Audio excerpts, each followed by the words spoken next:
going on, everybody?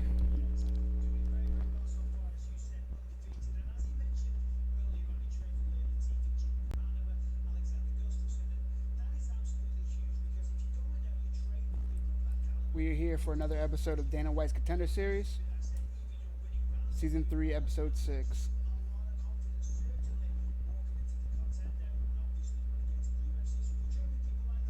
I'm excited about this first one. I say this every week. We know exactly what we're about to see with Dana White's Contender Series because they know exactly what they need to do to earn a contract from Dana White. And that's go out there, get a KO, a submission, or win a war. It's not enough just to be in a war. You have to win it too. Dana White's made it very clear what he's looking for. And the fighters are looking like they're answering, man. It's been really good this whole season. Last episode, we had 4 contracts. Episode before that, 4 contracts. Episode before that, 5 contracts. What more could you ask for?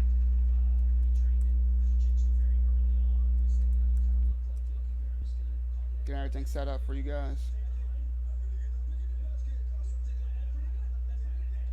Still waiting for them to start putting up stats for the Dana White Contender Series fights like they do for the UFC fights.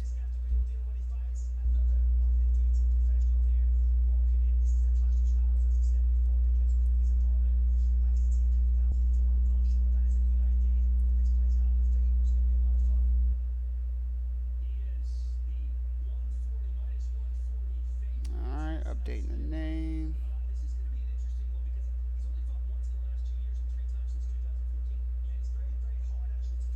This guy, Rodrigo.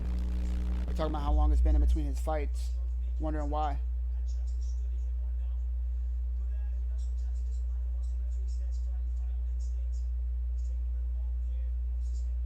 Looks like he can cut down a weight class.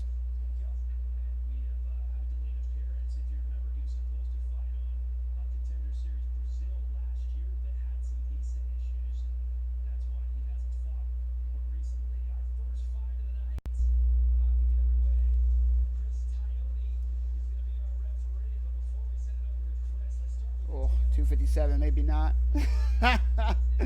Maybe he's just a big boy.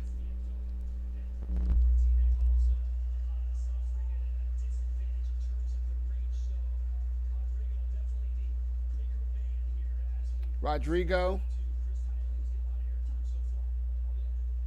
1 second.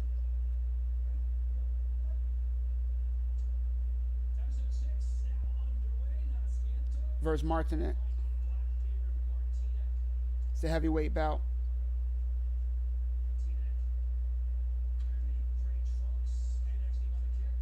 Oh, nice head kick.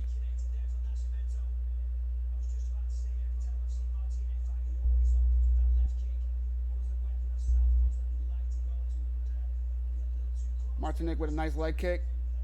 Double O on that jab. Didn't land the first, but did land that second.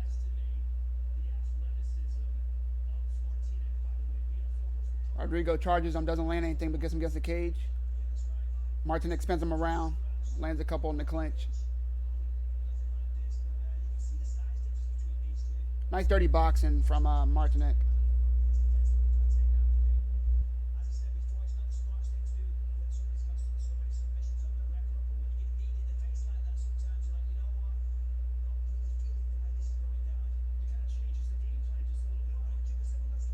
It's good on Martinek to change up. Oh, try to change up the pace of the fight. Saw he was losing in striking exchange early. Try to create a grappling exchange, but he allows Rodrigo to land on him. It's not good.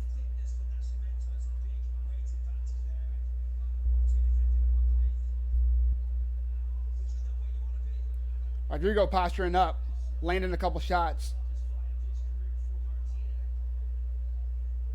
He's trying to pass. Martinek doing good, not allowing him to. But he needs to either pull Rodrigo down into his guard or try to create another scramble to get up. See, now Rodrigo just able to pretty much lay down and he's damn near in side control, and there it goes.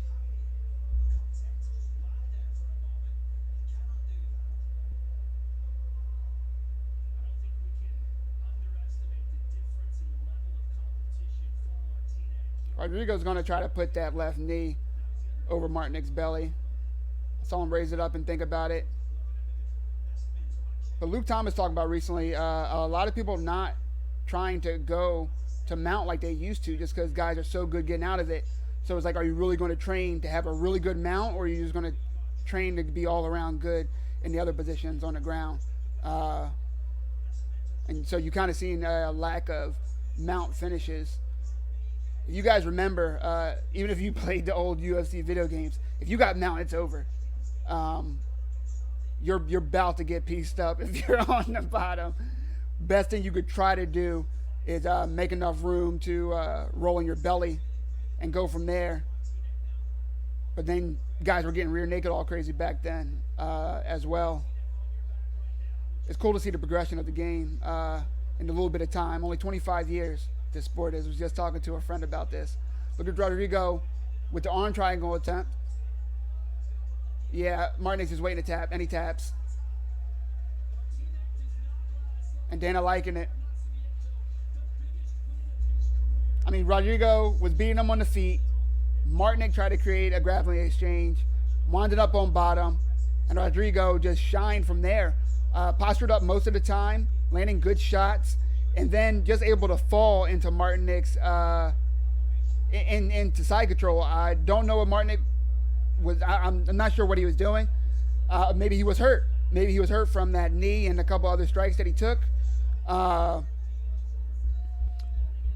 he allowed Rodrigo just to lay down, get into side control, landed some more strikes, and was able to, head kick, not knee, and then was able to work that arm triangle, drive it home.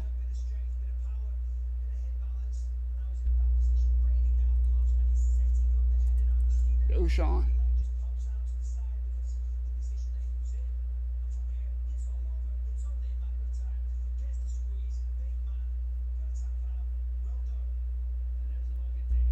Who's better? Rodrigo just won, so I'm going to say him. This Dana White Contender series, if you guys been watching, most of them are unknowns. So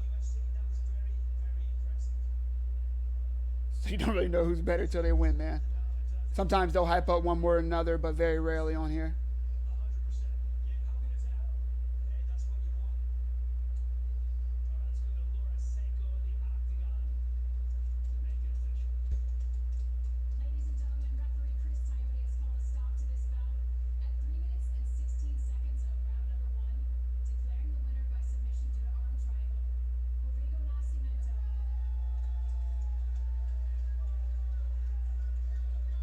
That's a good win. I'm going to say that young man just earned a contract.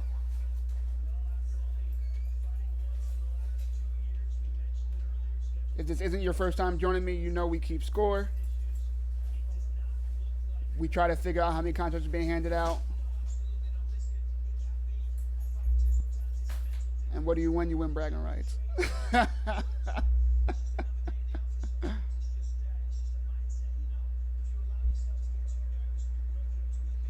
I'm going to say we're 1 for 1 right now.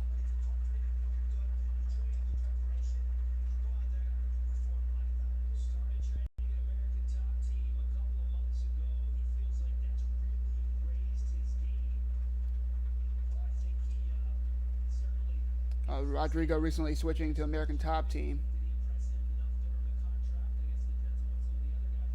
It's always interesting to see how the younger guys, the ones with less experience in those big camps, how they look, if they feel any pressure, and how they deal with that pressure. You know that's what Dana White's looking for as well. Yo, Tim, what's going on, man?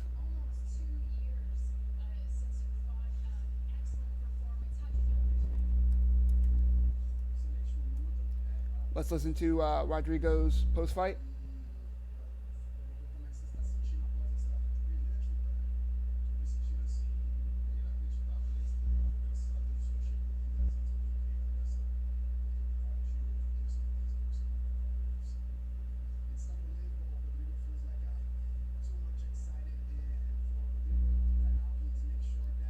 Of course, he's talking about how excited he is.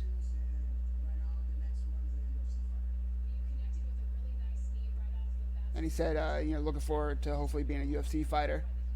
As I said, I believe he is going to get a contract tonight. They're booking these dudes pretty fast. If you've been watching Dana White Contender Series, um, you're seeing some of those fighters that you see win and offer these contracts already booked in fights, and as early as September.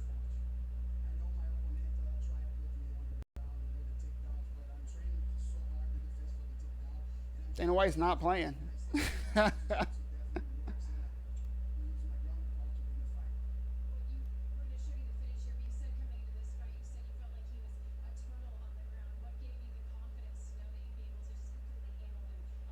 They're talking about how Rodrigo dominated on the ground, which he 100% did. I mean, he dominated everywhere, though. The fight was only about 4 minutes, but what bad could you say about that fight or that finish? That was good. I was talking about how his opponent made some mistakes, but he got hit with that head kick really fucking hard. So it's easy for me to say, oh, he shouldn't have done blah blah blah. No idea how much that affected him.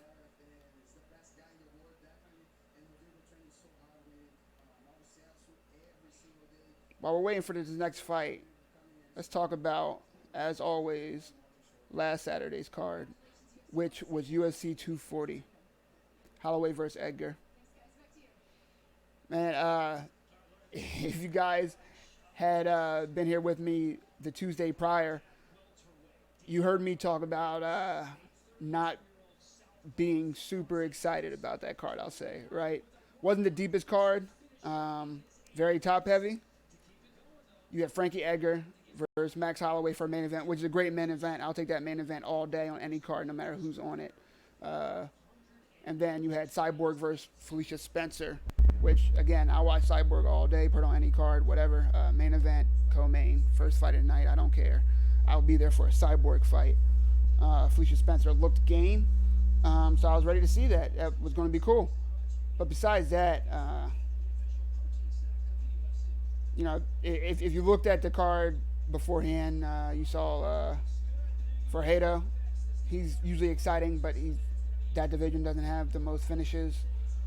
Uh, Gavin Tucker had a nice submission, but I thought that fight was going to be not entertaining. Hakeem from versus Yoshinori and Alexis Davis was on the card as well on the prelims. But again, if you're looking at it, nothing to get excited about on the prelims. You go to the main card. There's names for the hardcore fans. Some of us will know Neil Price. Jocko, but other people are going to be like, who the fuck is that? Who the fuck is that? Overall, I wasn't super excited about the card, but I knew from Jeff Neal, Nigo Price on, it was going to be really exciting. All the other fights, I had no idea. It turned out to be a pretty good card. No big names, no hugely important fights for really any division, except flyweight. If you want to say, but who knows what's going on with the flyweight division right now. But a lot of people stood out. Gavin Tucker had a nice submission, as I said, late. Let's see. Hakeem Dawodu, he looked really good. Maybe not the best first round, but second and third round looked really good. Started to get Yoshinori's timing, and he talked about that too on Ariel Hawani's show on ESPN Plus. And he pretty much said the same thing. First round, he was just trying to feel him out. He never fought someone with that style. The Alexa Davis fight was decent. Once we got to the main card, I think a lot of people did a lot of good things for their career moving forward. Let's start out with the Jocko fight.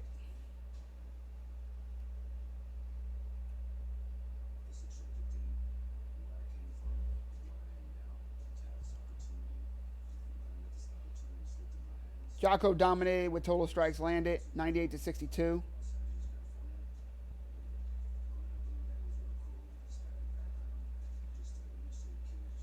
Did really good work in the clinch, landing 21 clinch strikes. I think Mark Andre is. I think he's a good fighter. I think he's going to be a lot better than he is, but I think he's a good fighter. I thought him and the Jocko. I thought this fight was going to be a push. Wasn't sure who was going to win, but I gave it to Jocko. Um, of course, he did come out winning.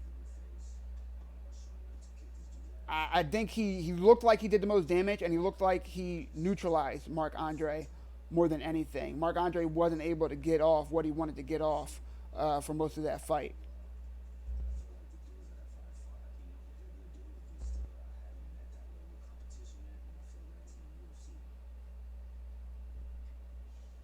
Also, I will mention I redeemed myself. The card before that, I went 2-4 in my fight picks. Yes, 2-4. But this card, I did go 5-5. Don't call it a comeback.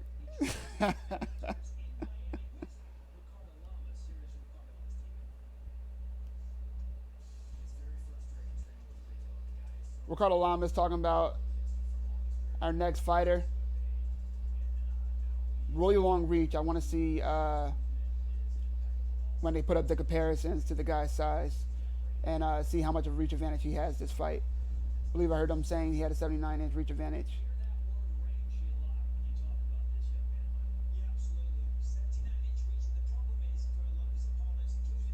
Got some money on Farrington. Dope. Good luck, bro.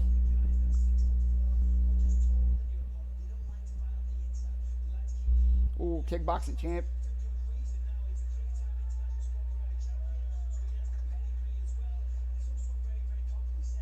That is a big boy. What weight class is this?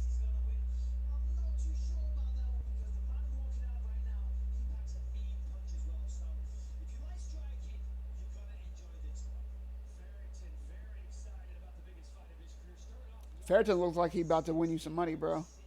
That looks like a good bet right now.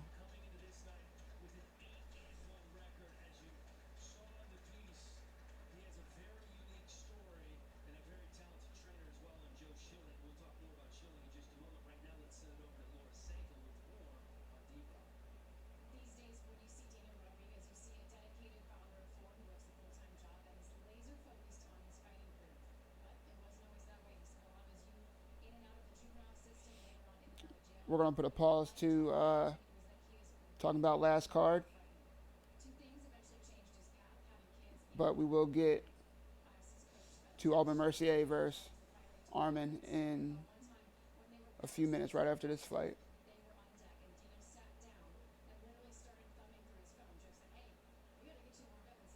I'll tell you what though, this guy Daniel Rodriguez looks fucking ready.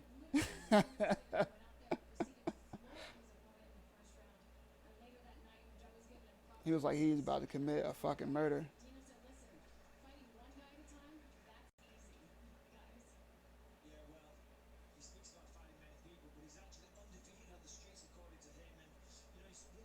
Proclaims to be undefeated in the streets.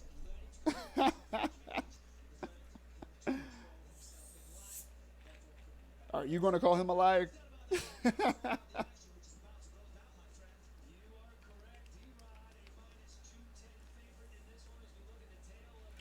That's insane that he's 6'4" at 171.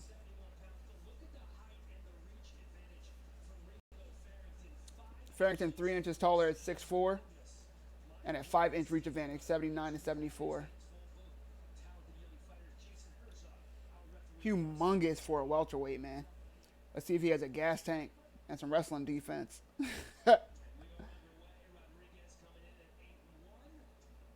Ooh, both guys instantly exchanging right to the center of the octagon.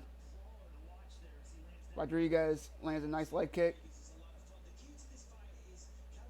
If you guys have been with me before, you've heard me say it's one thing to have a reach advantage, another thing to know how to use it. I always use Stefan Struve as an example. Tallest man to ever fight in the UFC and never develop a really stiff jab with some clean footwork. Easy for me to say, I'm not the one with a humongous 6'11" body, so who knows? Maybe he just couldn't move like that. But took a lot of damage because of it. Rodriguez landing some nice hooks. Farrington tries to make him pay, but Mostly hits his arm. They said he landed to the body, but that was mostly an arm shot. Does land nice to the body, Farrington does, though, with a left. And he checks that leg kick. He's going to have to make sure he keeps doing that. See, he's pushing his leg back now to try to dodge that leg kick, but it's still landing. You need to check that and make Rodriguez regret throwing it.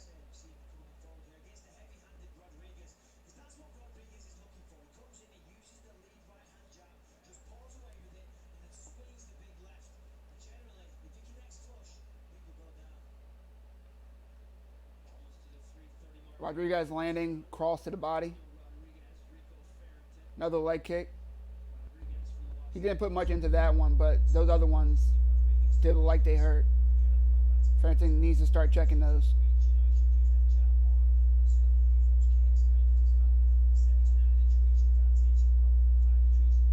Yeah, Bisbing talking about Farrington not throwing a jab.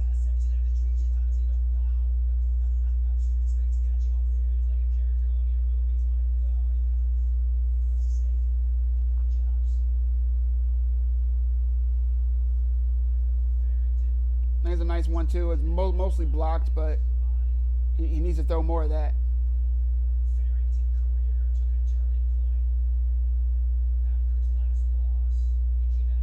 Rodriguez trying to just poke his jab out. Keep Farrington moving backwards. There we go. Head kick attempt from Farrington.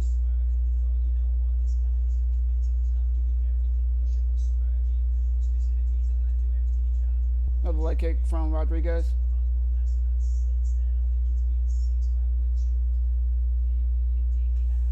Another leg kick from Rodriguez. Farrington still not checking those. Farrington pulling his jab. Just like throwing it out there, not really committing, but is committing to the cross, landing it a little bit. If Rodriguez realizes that that jab's not a real jab, it's going to be a problem for Farrington.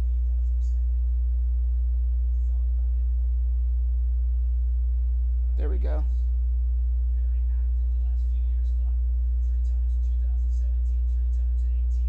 Farrington now putting a little something behind those jabs. Not landing all of them, but you can't just keep throwing a fake jab out there. I say fake jab because he's not even fully extending it. He's just trying to gauge distance or push him back. Throws a nice cross, though, he does.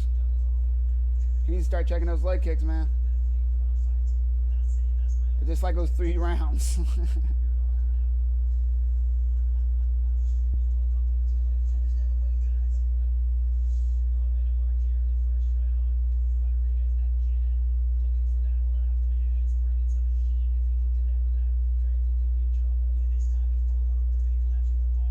Farrington just trying to dodge those leg kicks instead of checking them.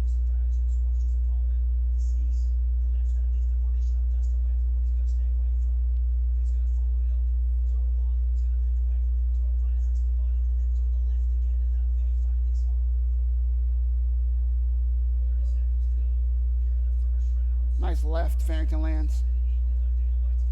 Oh damn, yeah, I didn't even look at the odds for the fights. I didn't know he was an underdog. Well, at least not a severe one. I figured because he came out first, but. What are the odds on this one?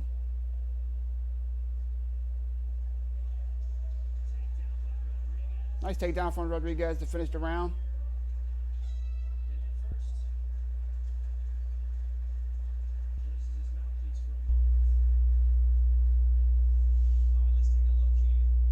I want to hear what Farrington's corner says. He definitely lost that round. Got you.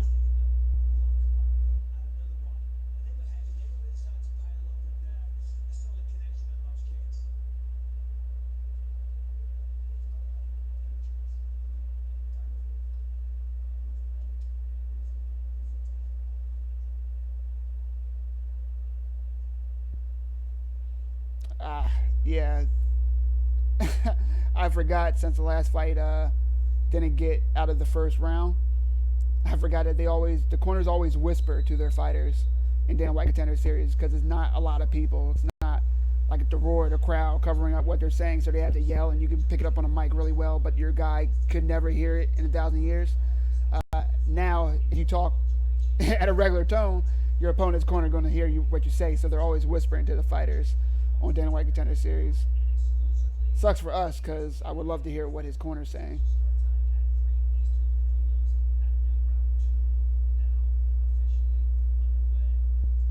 But I hope they were telling Farrington, start throwing that jab more, throw some of those kicks.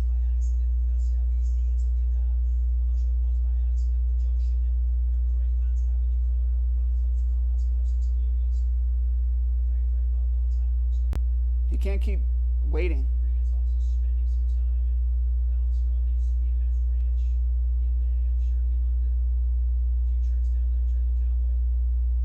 If you come to Dana White Contender Series, I mean, you might as well put it all out there. It's not like you're going to get a contract off a decent decision win.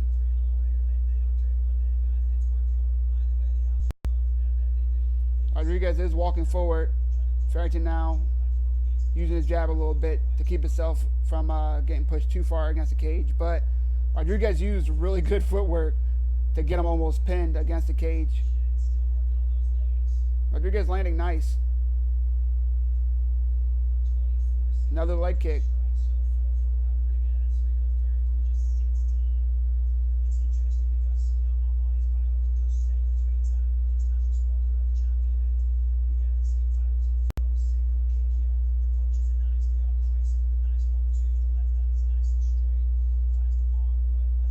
Yeah, Bisping bringing up Farrington's karate background and not really throwing a lot of kicks.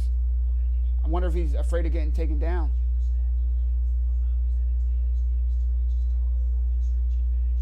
Rodriguez lands a few strikes coming in.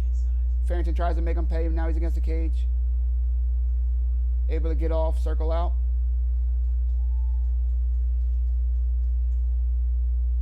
Might want to be careful coming out and circling to the left like that, though. Right into when Rodriguez wasn't his orthodox stance. Could have ate that right.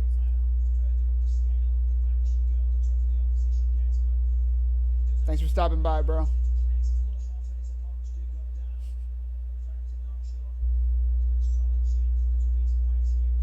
Nice job from Farrington.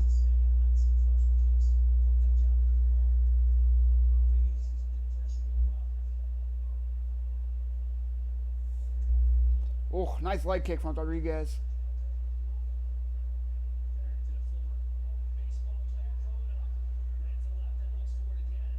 Farrington has a nice one too, but most of the time Farrington's blocking. Rodriguez is blocking. Because he knows what's coming. Farrington not throwing a lot of diverse strikes to have a kickboxing and karate background. It's weird.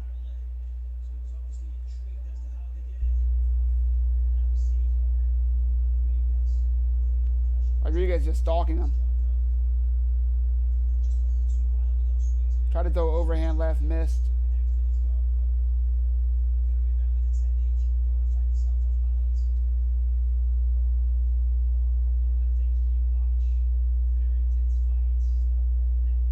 These leg kicks from Rodriguez, man.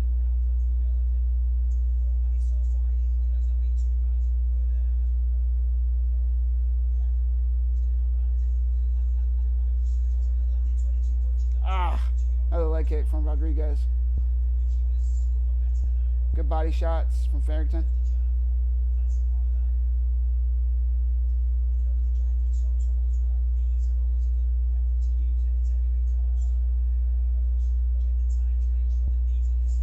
Farrington does land a nice hook in that combo just now.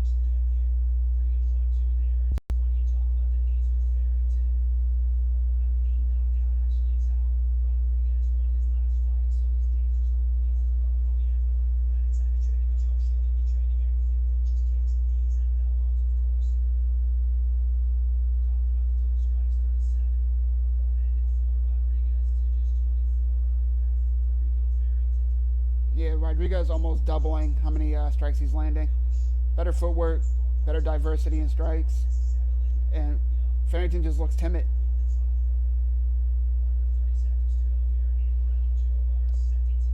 I think he led with an elbow just now.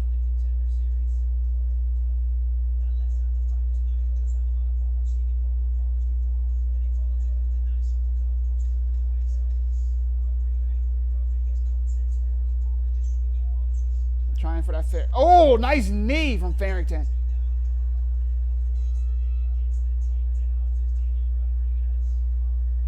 Bisping said he avoided it. Must have hit his shoulder the way he popped up. Rodriguez just wanted to end the round with another takedown. Wants to be careful. We've seen that go bad. Dana White's not trying to see you end the round with just a takedown. He wants to see you try to finish. I mean, to be fair, I mean, you already won the round.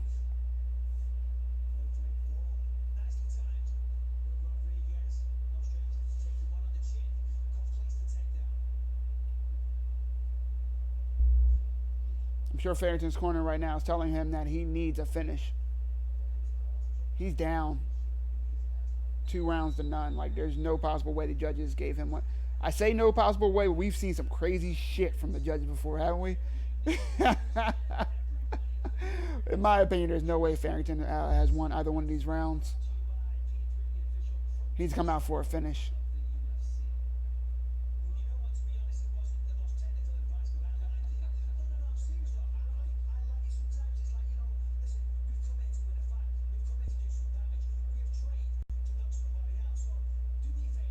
Yo, bruh, what's going on, man?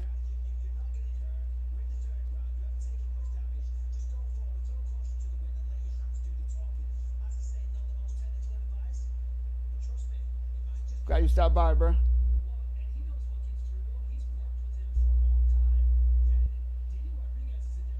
Rodriguez still stalking Farrington. He needs to get more aggressive here.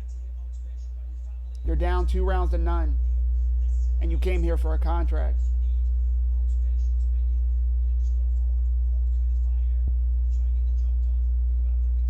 Again, there's always a caveat. Who am I to say that? But we're here for a reason, right?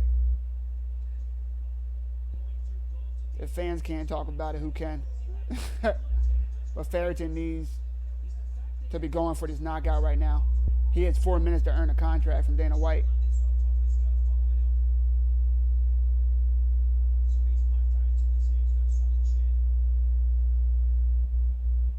Yo, Kelly, what's going on?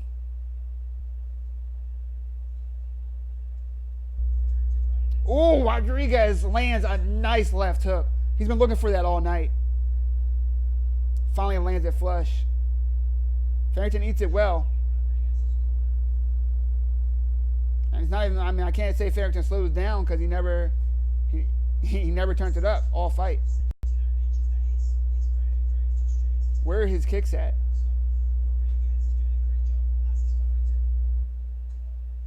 Another leg kick from Rodriguez.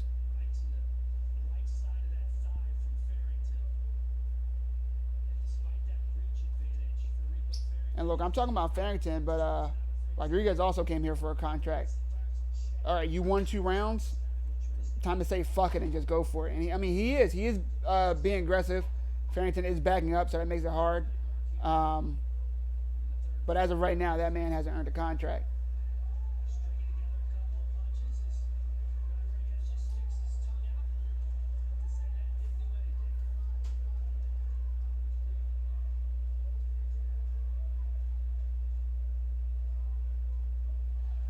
Nice cross from Farrington. We've seen that all night, but you're not gonna not enough power behind that to knock Rodriguez out, and that's what he needs. He needs to follow it up with something. Oh! As I say that, he lands a cross to the body and hurts Rodriguez. But Rodriguez gets him down. That body shot definitely hurt Rodriguez. Wow.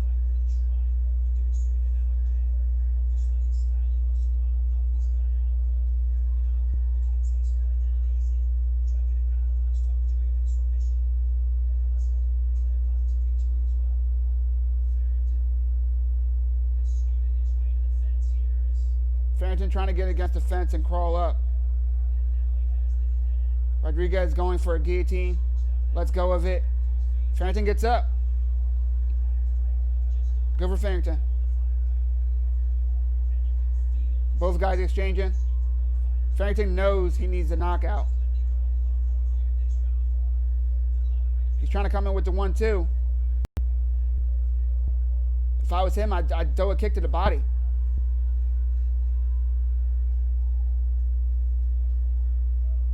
You see Rodriguez kind of flinching and covering his body to make sure he doesn't get hit in there.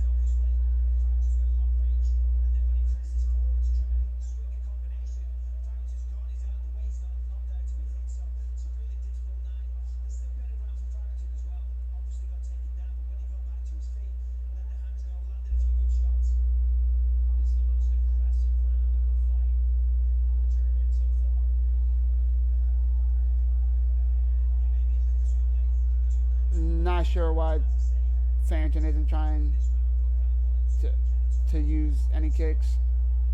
Takedown attempt from Rodriguez, which is good for him for the round, but again, not what Dana White wants to see.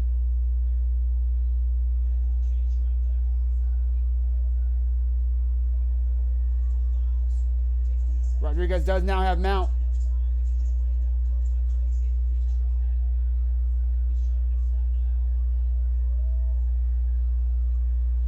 The fight might be stopped. Wow. That fight was probably like 2 seconds from being stopped.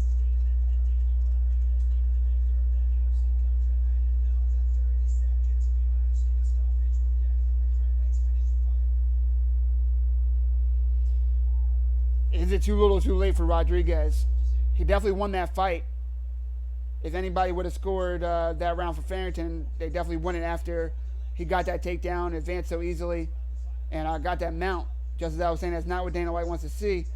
I was about to follow it up with, like, you're actively going for a finish, and he did almost get that finish. Bisbank says 30 more seconds. I say 5, man. Maybe 10. Farrington was covering up. Not defending himself.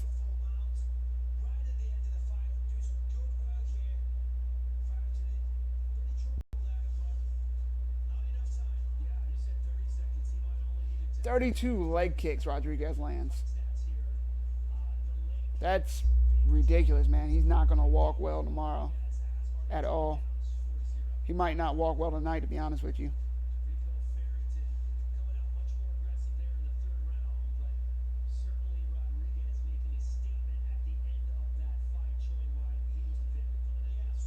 All right, we're going to get the decision, but I'm pretty sure it's going to be 30-27 for Rodriguez. Sorry about your bet, bro. I would have took that bet too. So I don't blame you.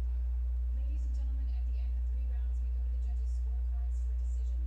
The judges scored this bout 30-27, 29-28, and 29-28 for your winner by unanimous decision, Daniel Rodriguez. 2 judges had it 29-28. What round? What round did you give him? But Rodriguez does come out with the win. He did win that. He did end the fight looking really strong. I feel like Dana White's going to say close, but no cigar. I think we're 1 for 1, man.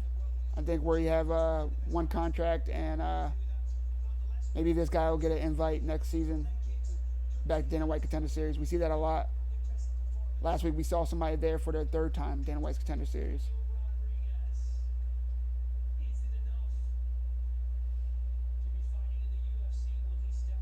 Then he got robbed in a decision, a fight that I and Dana White thought he won. But everyone knows how bad combat sports judges can be sometimes. First time getting a win, going the distance. How do you feel about how things played out there tonight? Oh, thanks for joining me, bro. See you later.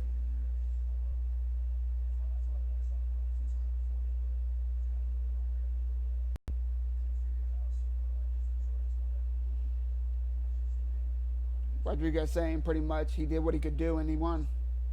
You came out throwing heat. You were throwing a lot of leg kicks. Will It those sucks too. I don't want anybody to get me wrong. If this is your first time watching me, I'm saying, oh, you didn't earn a contract. If it was up to me, he'd have a contract yesterday, right? And then with this win, I would definitely give him a contract.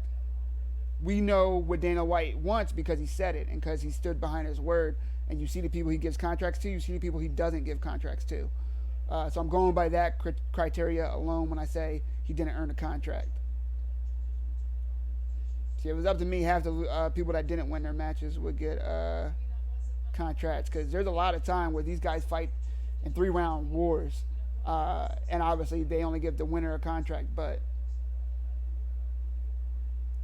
if you're in a good fight, man, sign that man. You know. But it's not Mike Jesse Contender Series, not yet at least.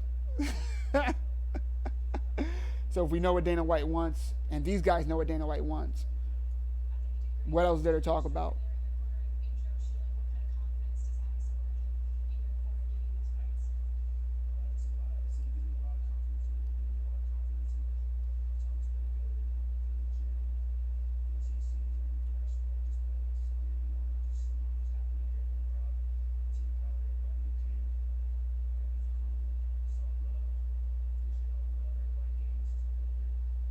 Rodriguez just, being thankful, humble, saying the right things. Oh, 4 kids at home. Change my mind. I changed my mind. Dana White gave him a contract right now. That man has a whole family.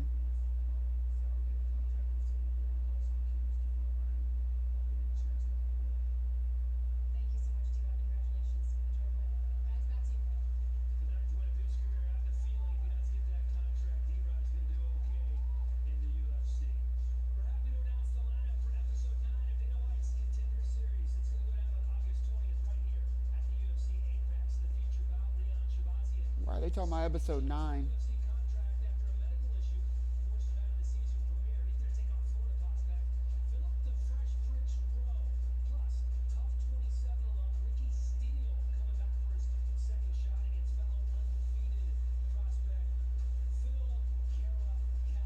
They're talking about season 9 of Dana White Contender Series. I guess they just hadn't announced the fighters for their card yet. We have a women's flyweight bout next.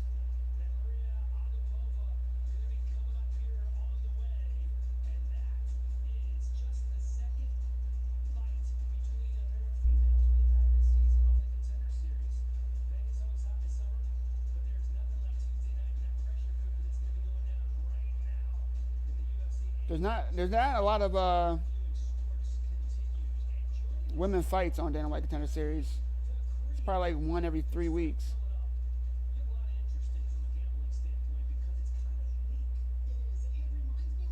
But Dana White does need to start putting talent in both the 125 and the 145 pound division, especially the 145 pound division. But with Cyborg as a free agent now and not knowing her future, who knows if there's going to be a 145 division for long. Dana White's loving it right now because he has Amanda Nunes, a champion who he gets along with great. She's pretty marketable, even though they don't market her properly, in my opinion. They if she loses that 145 pound strap to say a Felicia Spencer, and again, I'm not saying Felicia Spencer can beat Amanda Nunes because I would not pick her to win that fight at all. But what I am saying is that once Amanda Nunes, or if Amanda Nunes either retires or loses the 145 pound belt, I don't see Dana White keeping that division around very long. I say that to say they need to put talent into both the 145 and 125, but you can see they're more invested in 125, obviously. You have more talent, and you have Valentina Shevchenko right now, who I had winning that second fight against Amanda Nunes, and a lot of people agree.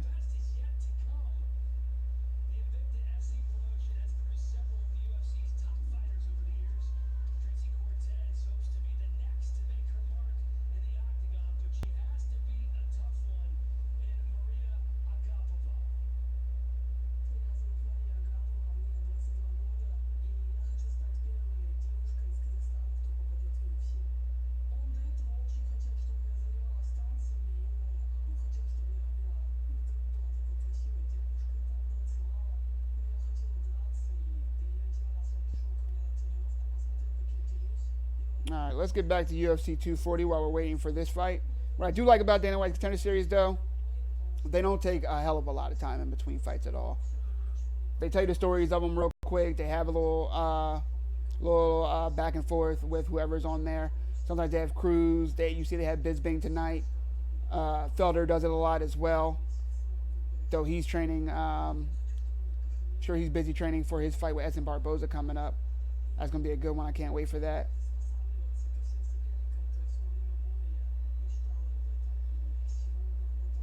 But yeah, they don't usually take a hell of a lot of time. So the fights go by really fast. Usually finishes. I know we didn't see a finish just now, but 9 times out of 10 you're going to see a finish, or like I said, a war, which I'm just as good with. Time flies with those as well. For early night, 5, 6 good fights, exciting fights. Why not watch Dana White Contender Series on a Tuesday night?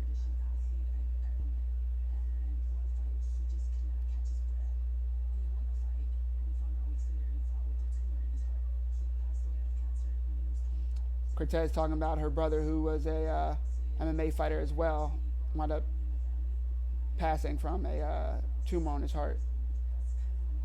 It's rough, man.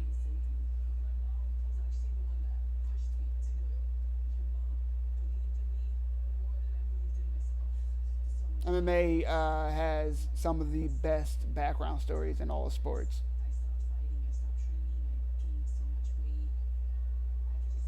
Tell me I'm wrong.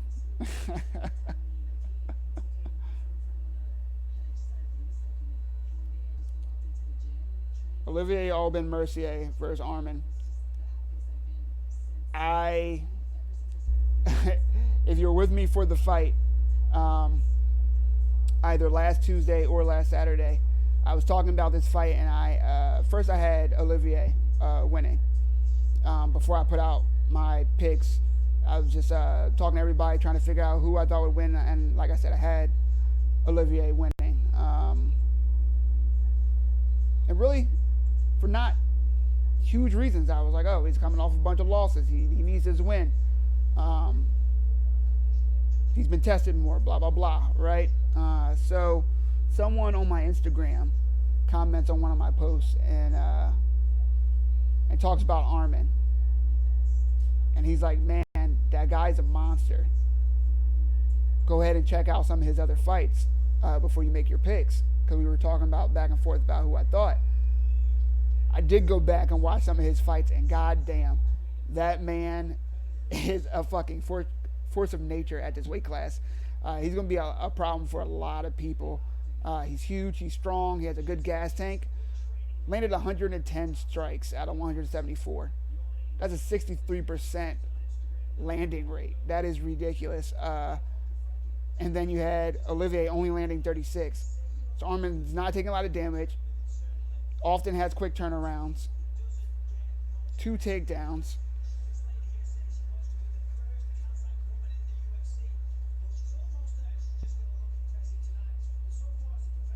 You see a lot of his strikes on the ground.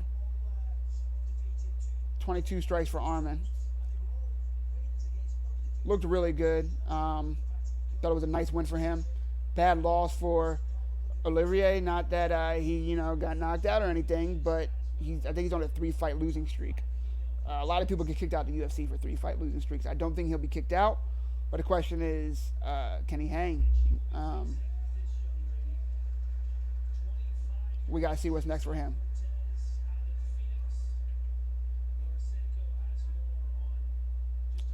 Once we got through those 2 fights, which again, I thought they were good. I was entertained.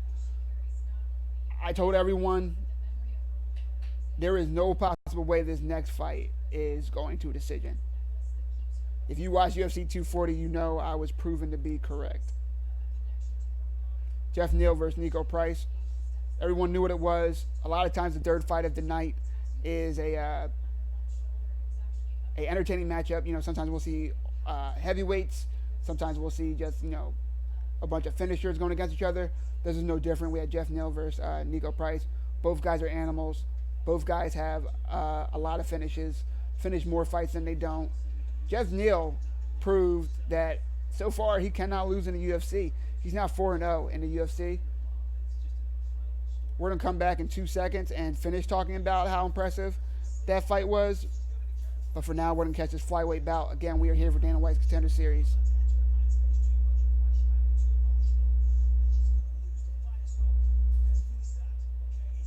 So far, 2 good fights. I think one person earned a contract, being the first winner.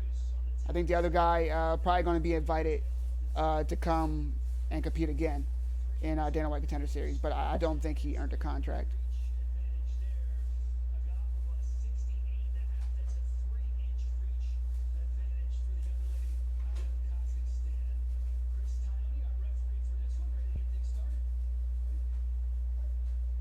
Here we go. Action starting.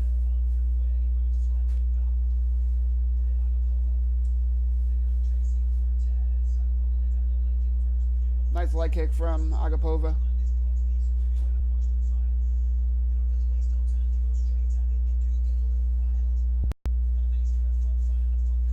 Agapova with a head kick attempt was blocked. But as I always say, even if you block those head kicks, they hurt. Wherever they're landing, they're hurting you. Another leg kick from Agapova. Cortez is going to want to up her tempo. Oh, nice cross from Agapova. Cortez tried to blitz in there with a couple hooks. Oh, Agapova just with the stiffer strikes. And you see she has a clear reach advantage.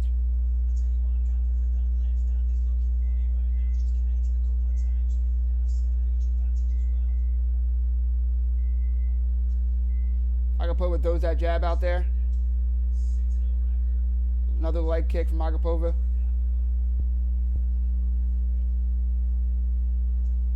Oh, lands a hard left cross, Agapova does. Just lands there. It hit her chin and just stopped, though. Cortez with the iron jaw.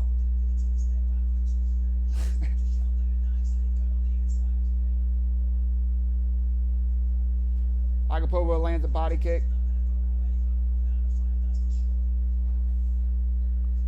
Cortez stalking her, but not able to get close enough to land anything significant.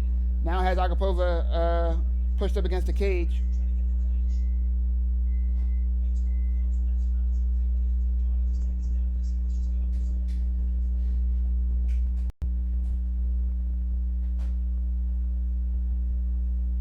Oh, nice knee to the body Cortez lands.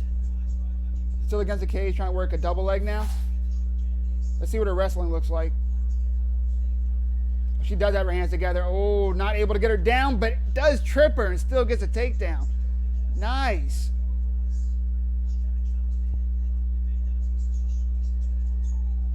Oh, Cortez trying to take the back. Has one hook in. She's just waiting for Agapova to make a mistake. Agapova knows it. Cortez trying to throw some strikes to get her to move, get her to do something, react, so that she can advance. We're halfway through the first round, and Cortez has enough time to take this round back.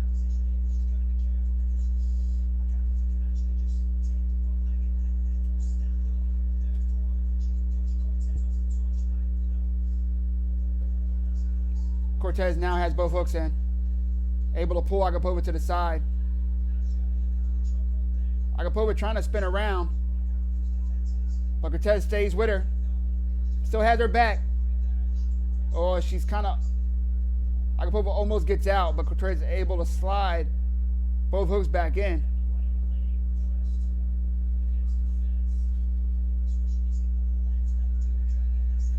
Cortez landed some strikes.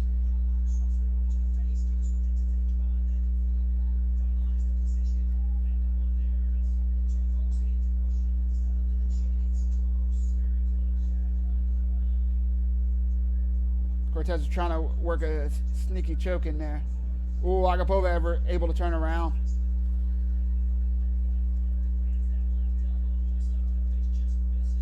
Oh, a couple up kicks from Cortez.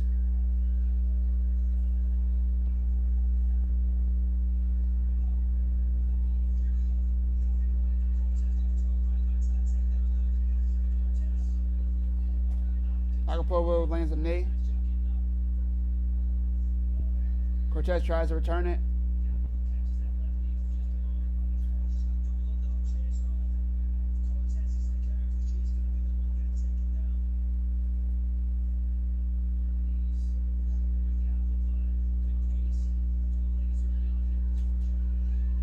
Cortez lands a needed body. Partially blocked.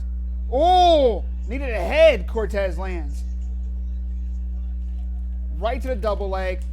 And just able to power her down. I like the wrestling of Cortez.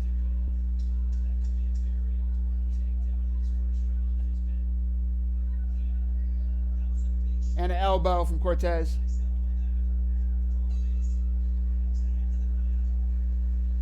That was a good round. That was an exciting round. That's a lot of action. That's good on both of them. They both pretty much dominated half the round. Like, dominated half the round. The first half was all Agapova, and the second half, all Cortez. Those takedowns, those ground controls, the strikes. When Agapova did finally reverse the position and end up on top, Cortez pretty much got right up. Each one elbow, but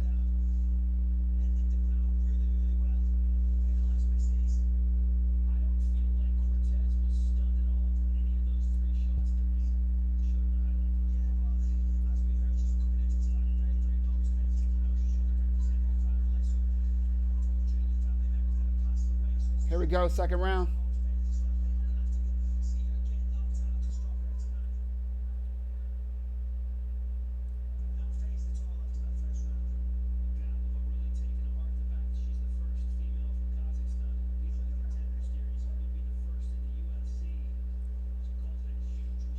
Let's see which ones. By the way, I have no idea who won that round. 0. Head kick from Agapova.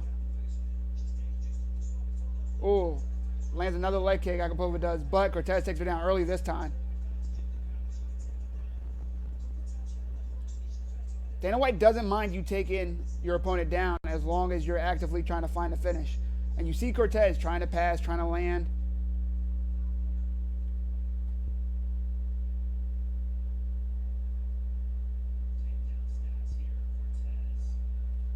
She postures up, lands a nice strike.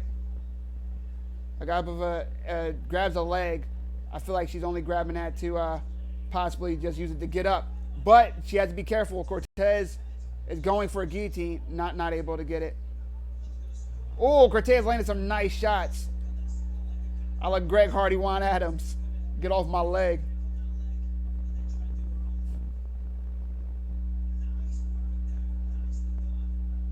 Cortez pulling her down and about to take her back again, and there it goes.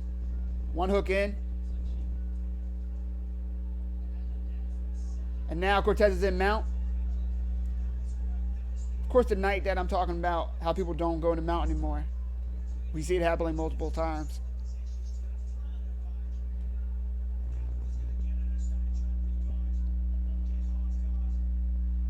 Like Cortez just staying with her, man.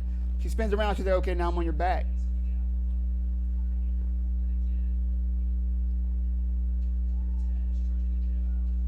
Cortez now has that body triangle to try to stop Agapova from turning and reversing again.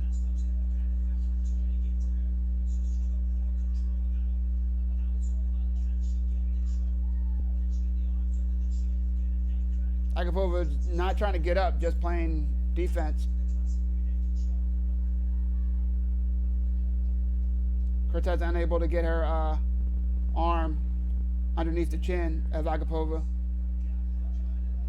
Agapova trying to turn, but that body triangle is tight. Yep.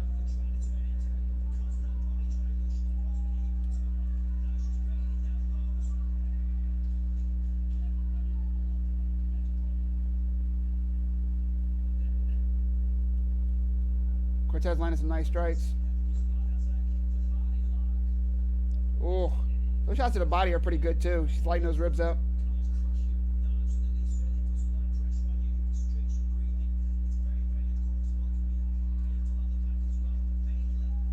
Cortez controlling this round.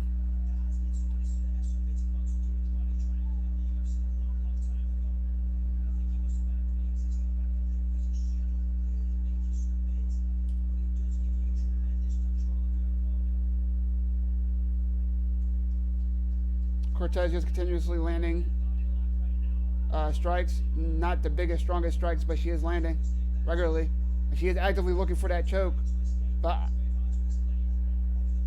her opponent has her hand glued to her ear, just like not allowing Cortez to fit that arm underneath the chin or even over the face.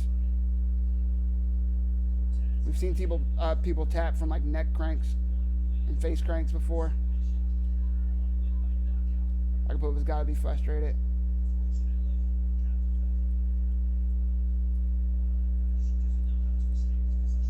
Oh, some elbows from Cortez.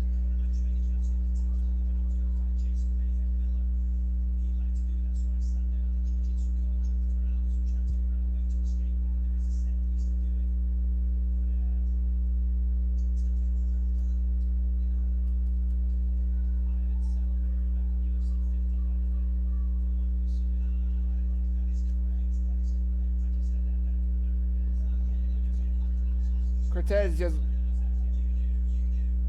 using the position well, not giving up position, and landing strikes all around.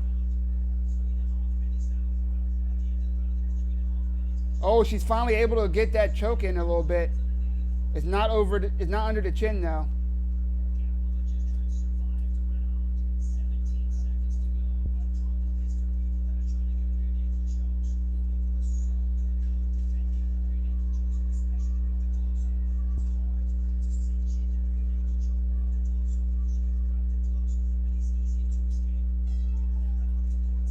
And Cortez definitely took that round.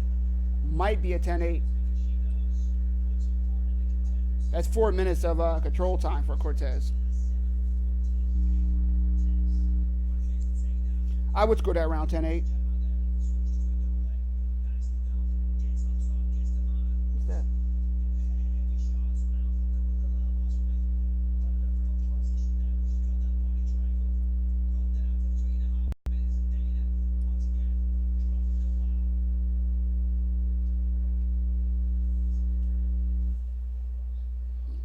Cortez looking like she has a big enough gas tank to come out and have another nice dominant round.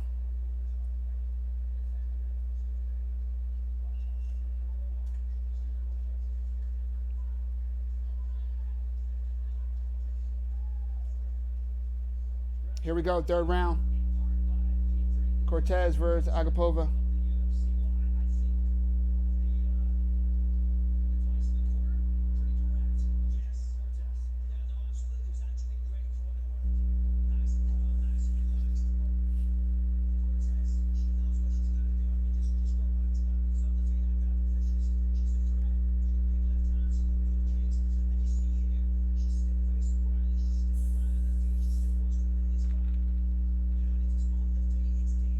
Good thing about these weight classes, flyweight, strawweight, their gas tanks are phenomenal.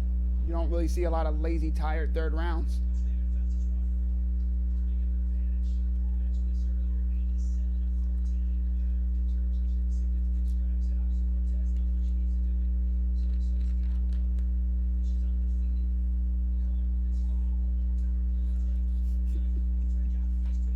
Agapova still really dangerous on the feet.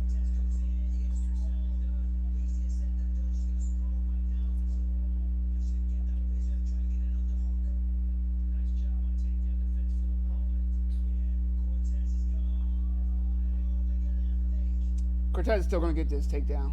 This being said, I think Cortez is going to get this takedown. Yeah.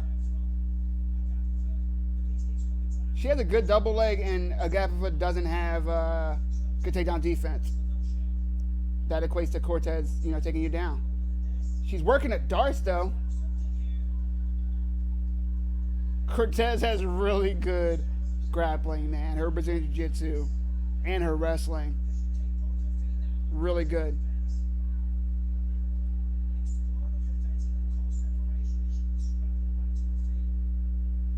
Now in north-south, Agapova has her feet against the fence. You hear Bisping saying, this is the time to kick off.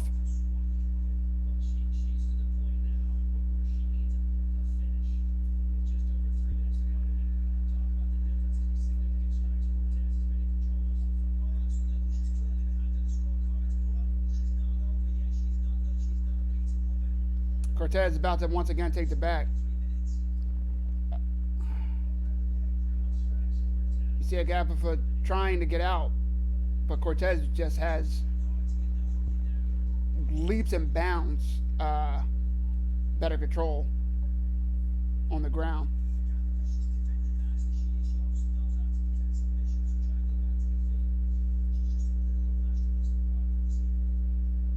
Bisping being nice, saying she's a little outmatched in the ground department, but it's not close. And that's not to say Agapifa has no skill. As Bisping noted, she is defending the submissions. But you can just see they're just not on the same scale.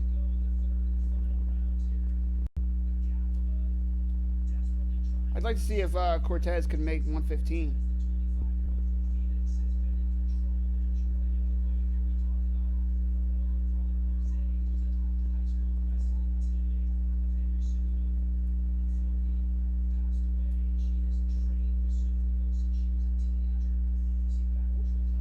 They're saying Cortez is trained with Henry Cejudo since she was a teenager.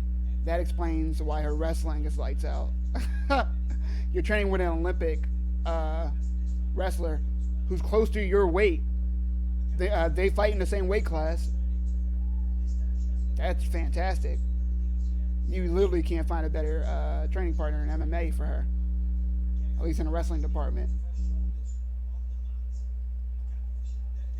That's the benefits, man. That's why you see some people go to, that's why you see a lot of people go to like big teams. She had a personal connection to Cejudo with her brother going to high school, being on the wrestling team with Cejudo.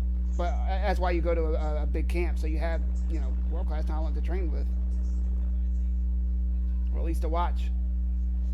Agapifa getting her way up, landed some nice shots on the breakup.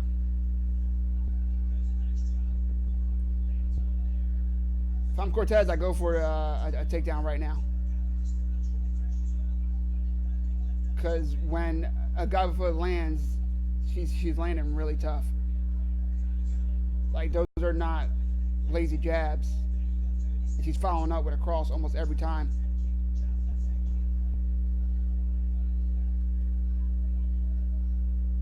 But Agapifa has 30 seconds to win this fight and earn a contract. Because right now, she's definitely behind on the scorecards.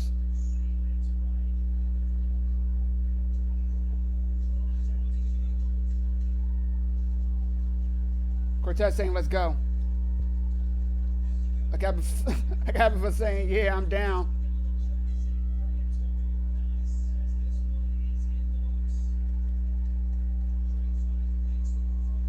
I think we just saw Cortez win a contract.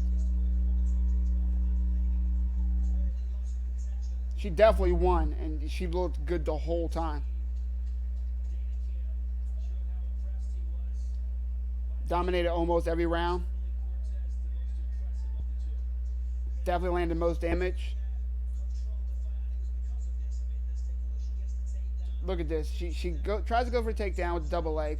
Clasps her hands, and when you get locked hands on a double leg behind your legs, usually you're finished. So good on her opponent from able to straighten out and raise Cortez's grip up over her hips, and she's thinking, okay, I'm mostly out of danger. So then Cortez, boom, no, I'm just going to use that. I'm right around your waist almost, pull you to the side while tripping you with your right, with my right leg, and bam, right into a takedown. That's fantastic wrestling right there. For it to be that quick, failed double leg, fuck that. It's just going to turn into an outside trip now. Okay.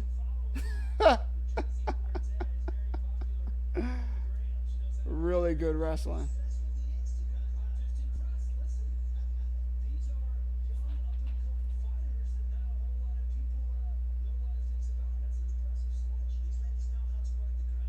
What did he say about her Instagram?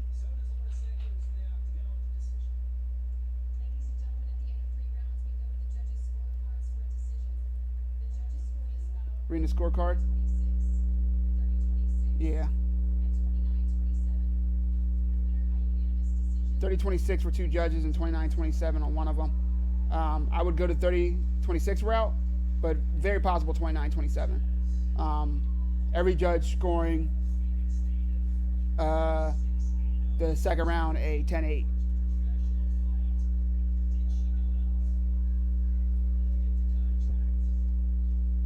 I mean, it's not easy to get a 10-8.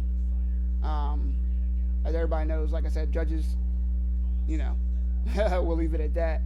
Uh, but you have to dominate a large majority of that round and do damage. She did both. Um, and yeah, what more can I say? I think she absolutely earned a contract. Say we're 2-1, guys.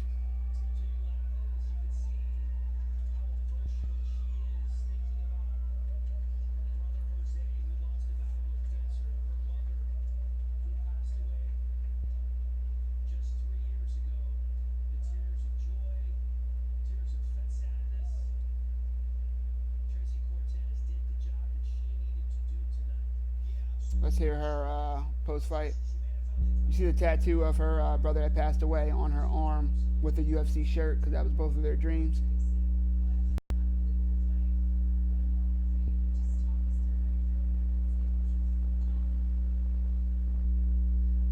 They're asking her how she feels. How do you think she feels?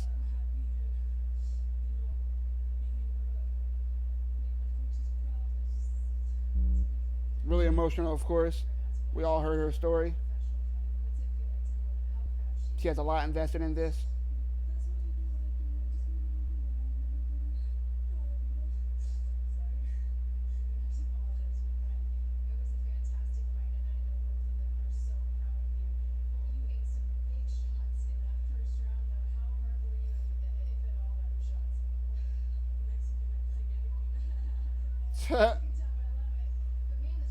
They're talking about those shots she ate in the first round. She says, a Mexican, I can take it.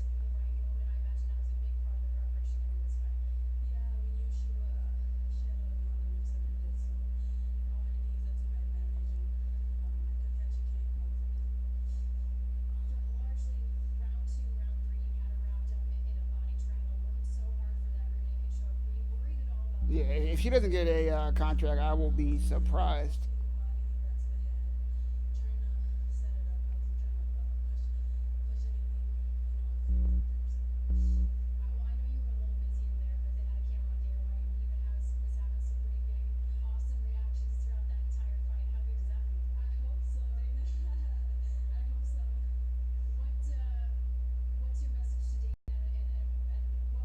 Dana looking like he enjoyed it.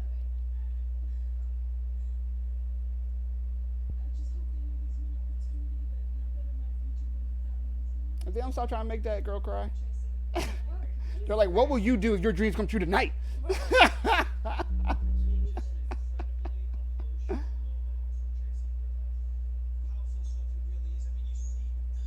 As she hugs the interviewer's probably like, ew, ew.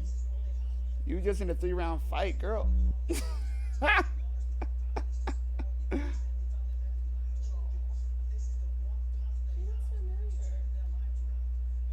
Mm-mm.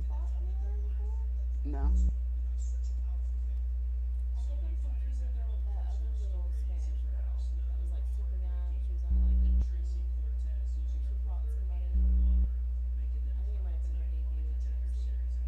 Yeah, no, not her.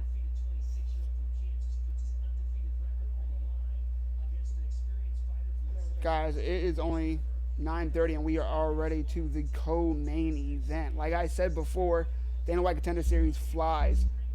And have these not been good fights so far? Come on now. What else do you have to do on a Tuesday other than join me for a great night of Dana White Contender Series? Don't lie to yourself. You ain't doing shit. No, yeah, you. Stop lying to yourself.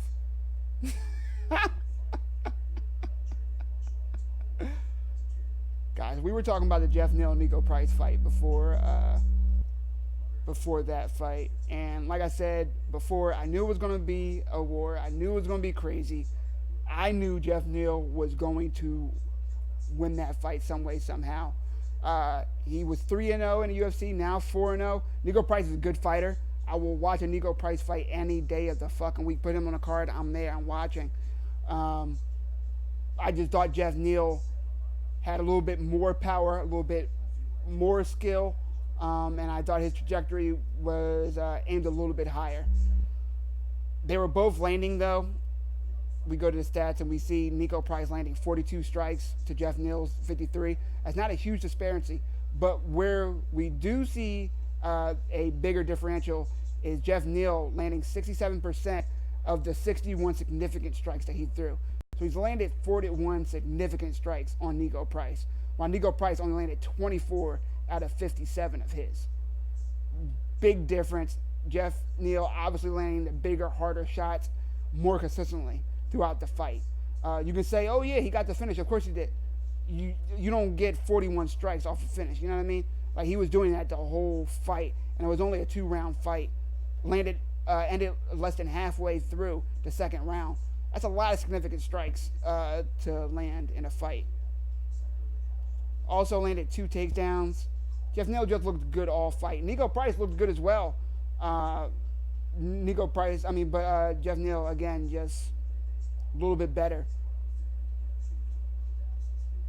If we go and look, Nico Price actually landed more significant strikes from distance, 14-8.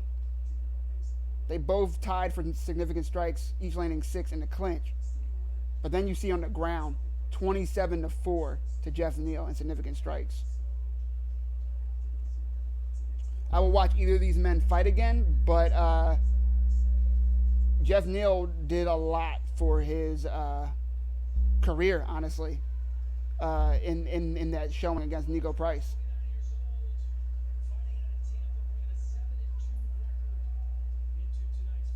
I think it's time for him to fight top 15. I mean, he's fought in, we'll call it the fringe of top 15. Your Bilal Muhammad's, and now your Nico Price, like the next tier below top 15. It's time to give him that tier up, right? That's the only thing that makes sense for Jeff Neal. We're going to take a look at his division right now.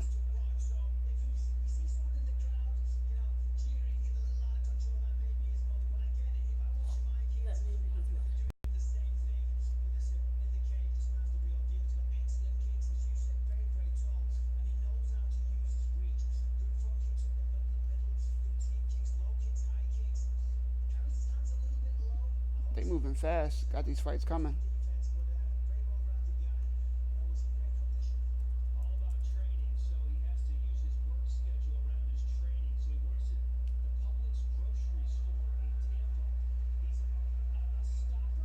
All right, let's see what the welterweight top 15 is looking like, so that we can know what's next for Jeff Neal. We're not going to talk type 9. That's your Woodley, your Till, Anthony Pettis, Ponzinibbio, etc. Ben Askren and Damian Maia being number 10 and 12. They are rumored to be fighting later this year, which I think is going to be a good fight. If you're looking for a knockout, not the fight to watch. If you're looking for some high-level grappling and see which discipline wins when it's wrestling against Brazilian Jiu-Jitsu at their highest levels on each end, that's going to be a really good one. But okay, they're a wash. You can't. They're already booked. Robbie Lawler booked for this Saturday against Kobe Covington. I will be going live later this week for my predictions on that fight card. Do not miss out. Make sure you subscribe and thumbs up if you're watching. Neil Magny. I would watch a Jeff Neal Magny fight. Eliza Dos Santos and Vicente Luque, who I believe Vicente is booked as well. Jeff Neal versus Neil Magny, I would watch the fuck out of that, man. Darren Till, if he does come back to the 170-pound division, I'd watch that as well. I was going to say Mike Perry. Jeff Neal did mention his name, but Mike Perry is not in the top 15.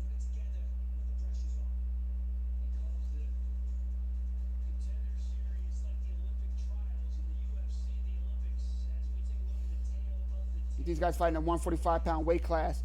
You see Alan Cruz, 6 foot, which is huge for the weight class, but Steve Wynn at 5'11", so not much, much height advantage.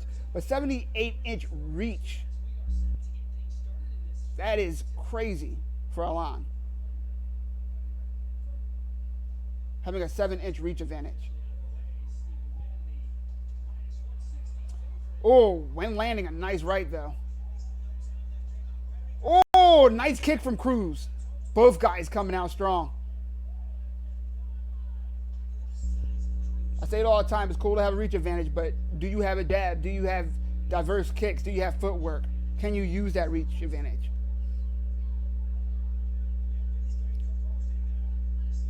Win, very clean boxing though. Oh, lands a right over top. Win does.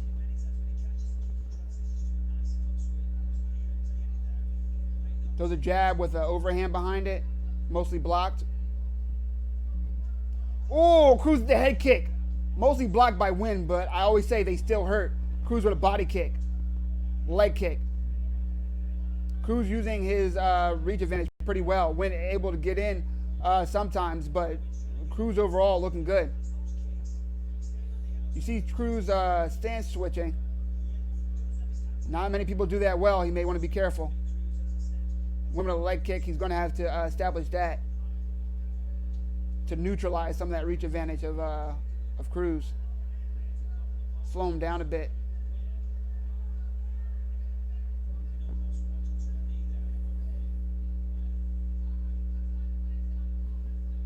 Win backing Cruz up against the cage. Cruz in what Luke Thomas calls the danger zone, where those logos are.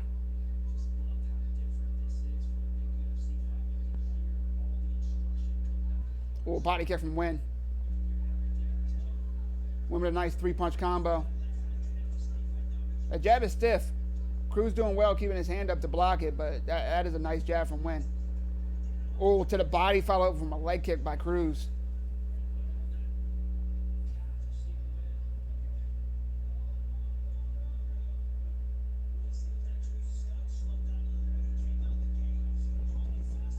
Another head kick from Cruz, blocked, but lands hard. Another one.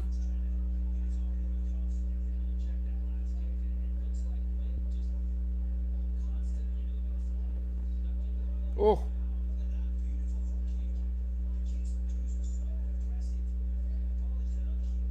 Win landed some nice jabs, but he needs to be careful with those kicks, as Bisbank said. Win has a vicious overhand right that he keeps trying to throw. Not landing, but keep an eye on that.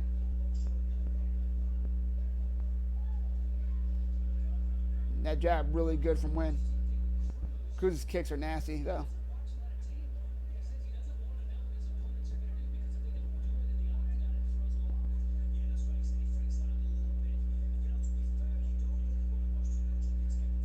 Oh, another head kick attempt from Cruz.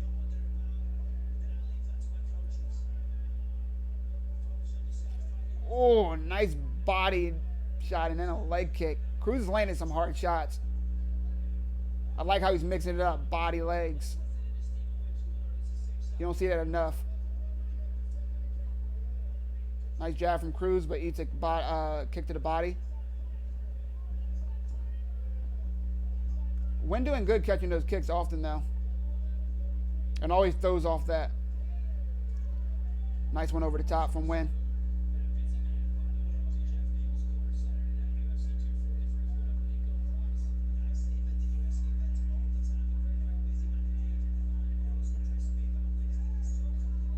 Oh, Win lands, catches another kick and lands a few on Cruz.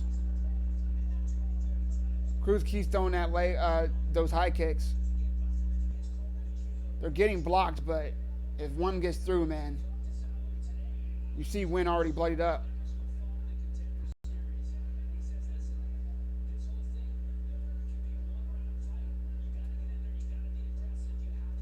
Leg kick from Win. Cruz with a stiffer leg kick, though.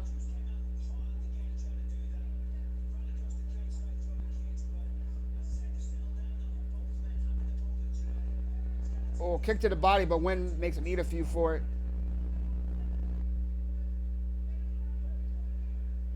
Nice 1-2 from Win. Another head kick from Cruz. Win landing when he does those jab cross combos while moving forward. And they're landing hard.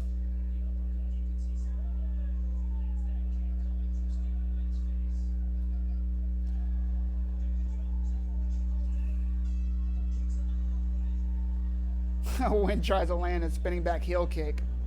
Dana White likes what he sees. That's a good round. Who won? Who the fuck knows? But that's a good round.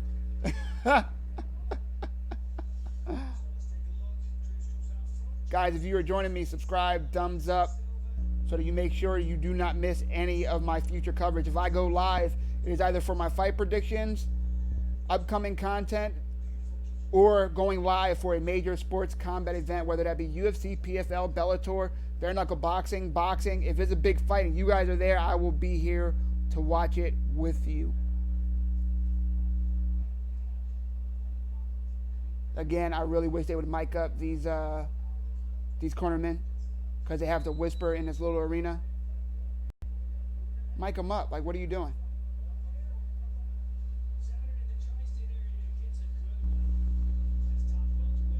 They're talking about the card coming up Saturday at 3 p.m. for some fucking reason. No idea why it's 3 p.m. in the afternoon, but it's going to be coming in for Robbie Lawler, and that is going to be a hell of a fucking fight. I can't wait to talk to you guys more about it later this week. And don't forget to see me there, 3 p.m. Eastern Standard Time. I will be live for Covington Robbie Lawler.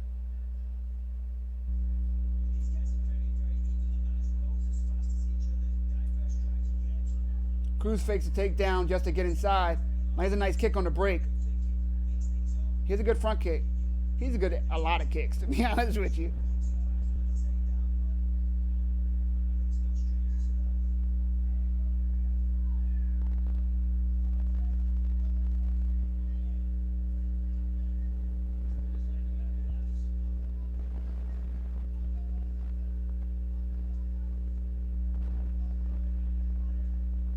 Oh, nice head kick from Cruz.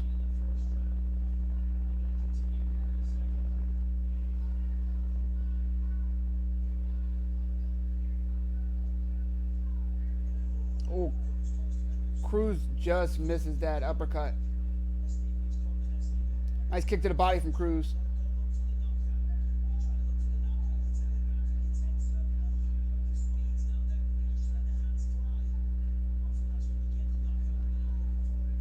Cruz mixing it up nice. Does eat a couple, but had the better of that exchange.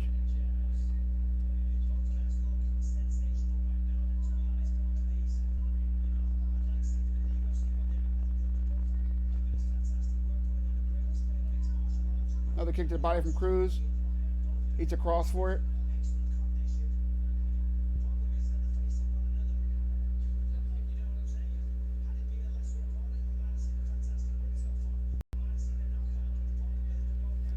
Cruz goes for that ankle pick, Wynn able to get his leg out pretty easily. Not sure Cruz really committed to that. I think he's just faking the... lands that head kick.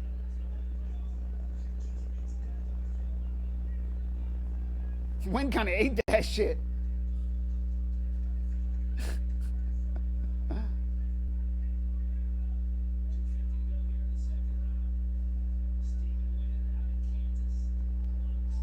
Oh, nice combo from Wynn.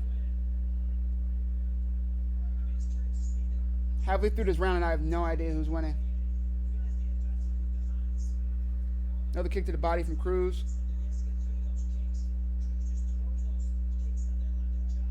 Nice jab from Wynn. Wynn loves those 3, 4, 5 punch combos, just jab crosses. Might want to mix in a hook or an uppercut on the end of that.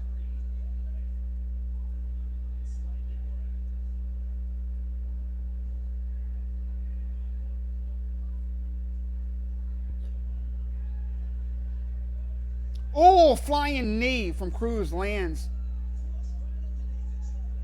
Wynn has a chin of a redwood. I don't understand. Oof.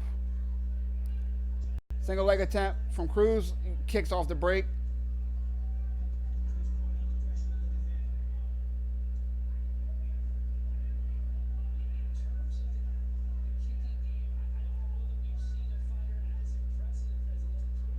Ooh, nice body kick from Cruz.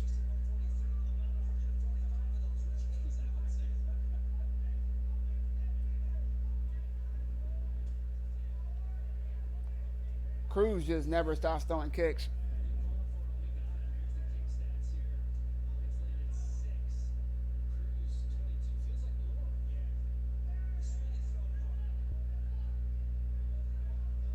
Nice jab from Cruz.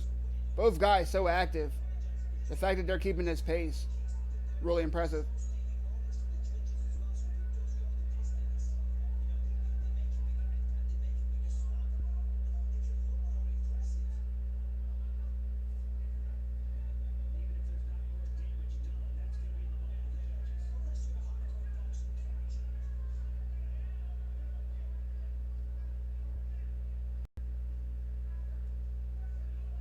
Women a nice cross.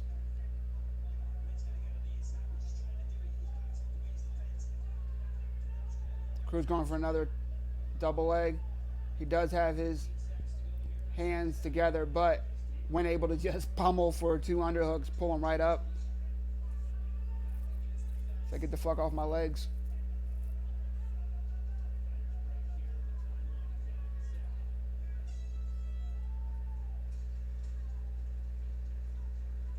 Another good round, another close round. And I still have no idea what this, if it goes to decision, who's winning. And after this, we will talk about the Cyborg Felicia Spencer fight. And right after that, we will dig into Max Holloway, Frankie Edgar before the main event. Oh, look at Max Holloway. Speak of the devil.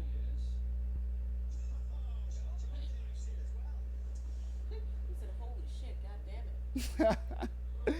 Dana White loving what he sees. So is Sean Shelby. And shit, so are we, right?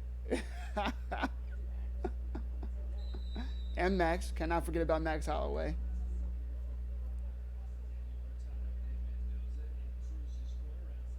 Next time I will be live for a fight will be this Saturday, 3 p.m. Eastern, for Robbie Lawler versus Colby Covington. Colby, Dana White says, if he gets that win, gets the title shot that he earned by winning the interim title. If Robbie wins, who knows what's next for him? But Robbie looks like a fucking killer. He looked super strong against Ben Askren, despite how that fight ended. Again, we'll talk about that later this week. Don't worry.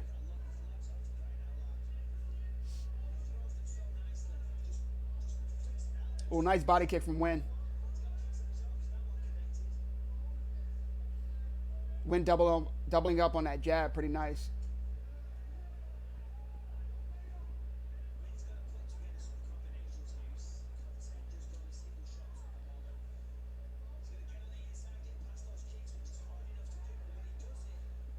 Kicks to the body keep adding up from Cruz.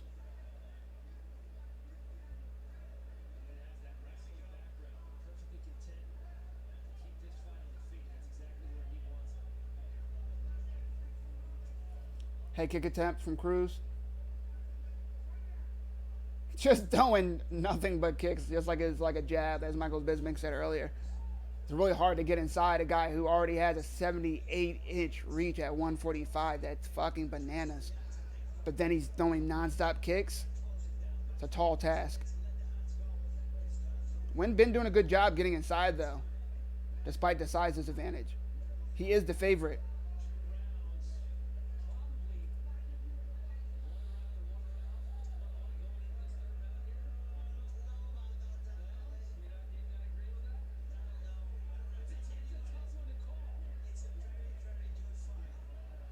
Nice head movement from Cruz. Let's see if one of these guys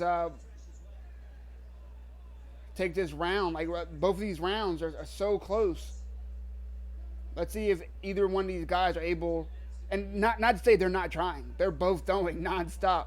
But let's see if one of these guys are able to take it.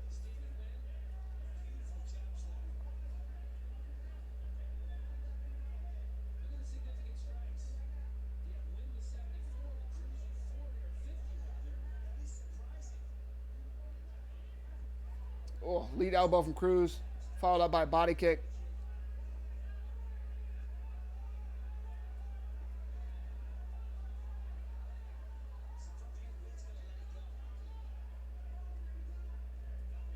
And Cruz actually does do a nice job stance switching. He's pretty good striking and defense from both positions.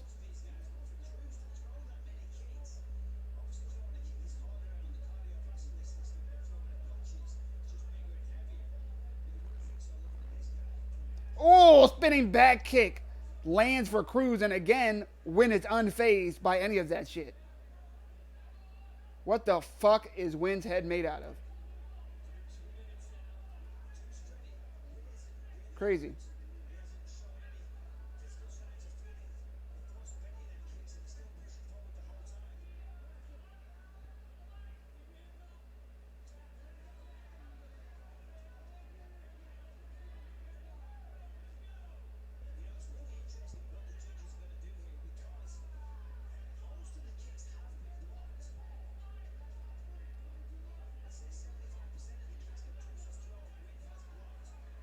Nice kick to the body from Cruz. Left from Win.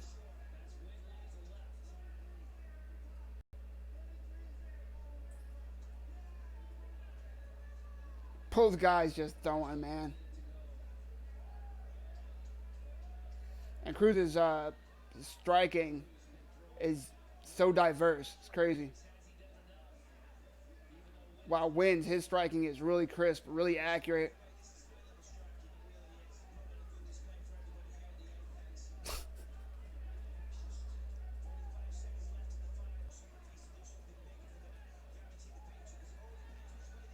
Nice 1-2, one from Win.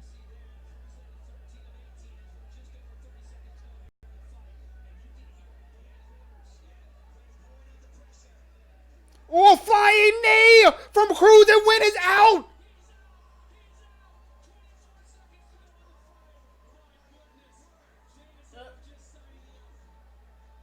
Cruz look at Dana. He said, I'm signing you, bro. I don't want none of that work. Oh, my God. The hairs on the back of my neck are standing up right now.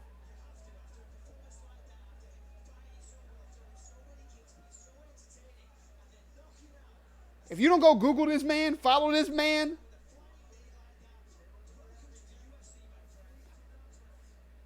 Yo.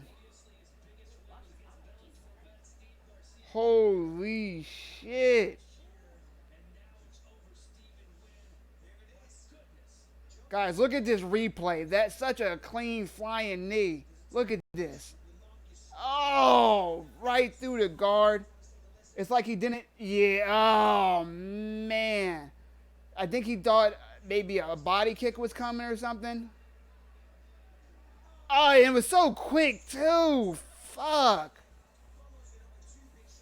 Instantly just out cold. God damn. Dana White ain't showing Shelby or yeah. All they did. Dana was like, oh, yo, bro, I'm signing you. Don't even look over here. It's cool. We good. Hope your fams is good. How's Uncle Bobby doing?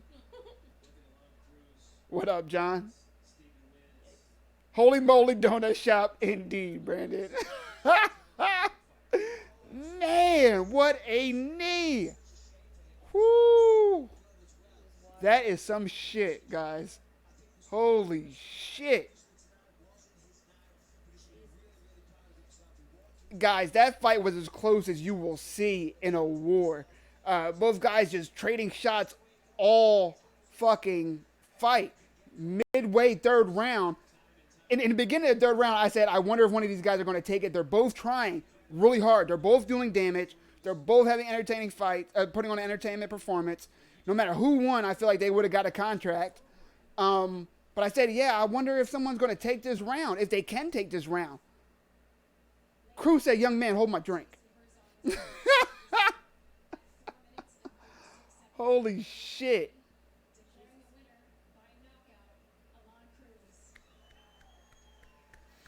Alon Cruz is going to be humongous for this 145-pound division. 78-inch reach. He's going to have a reach advantage over, I think, anybody in that division. There's not one 145er that I can think of with a reach close to it. I feel like the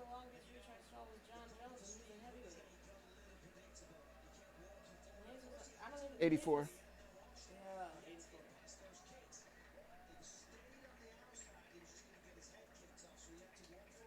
That is crazy. Dana White said, fucking good shit, kid. Fucking good shit indeed.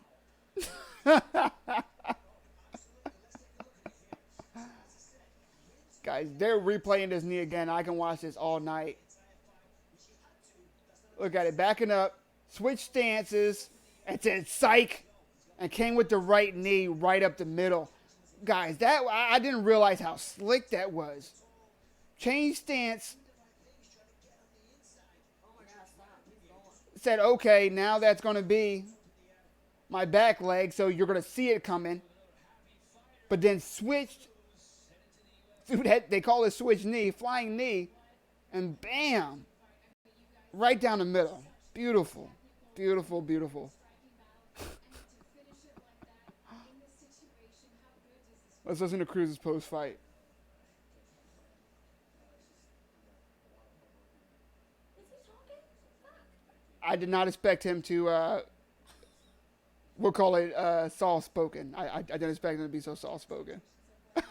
I can barely, he's like, yeah, I just want to say, I don't know. That is what Cruz is doing right now, guys. I don't know what he's saying. Would I say to his face, no? No.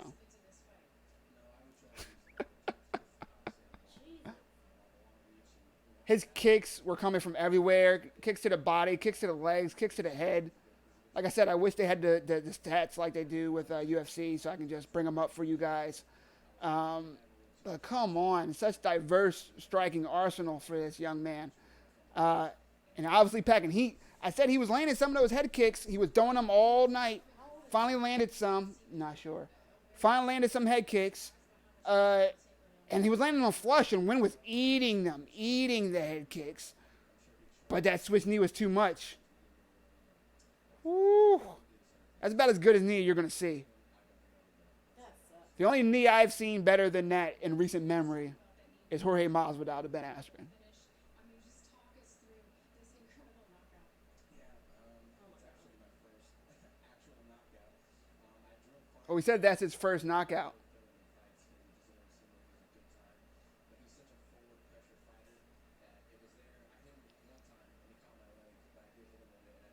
He said with all the forward pressure from Wynn that it made sense for him to throw the flying knee. Smart move.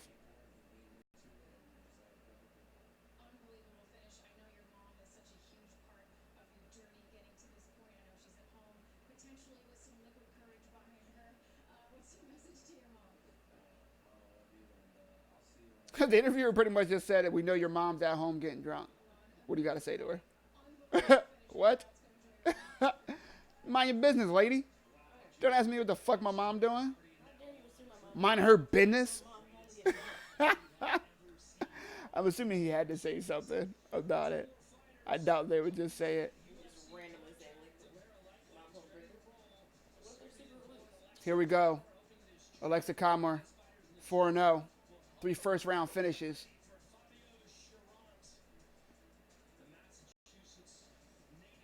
And his opponent, Fabio Charant, also 4-0. 100% finish rate. Looks fucking humongous. That man looks built like a Mack truck. Let's see how they look in the cage. Because you know that does not tell the story.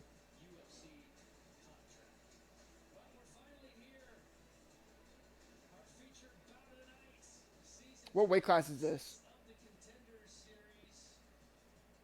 Light heavyweight. There we go.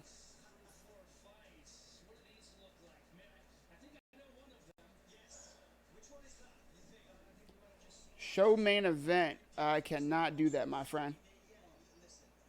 It's not worth it for either one of us. They'll simply figure it out, and within 2 minutes, not only will you not be able to see my video, but I will be banned. Trust me. But I can help you out. Give me 2 seconds. How's that?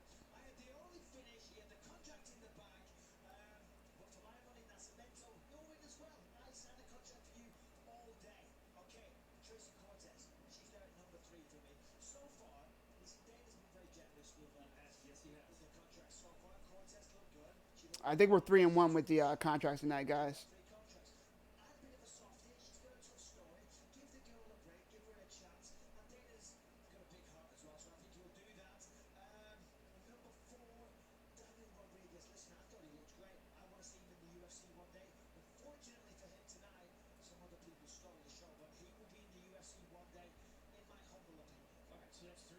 Yeah, Mike Bigsby agrees with me.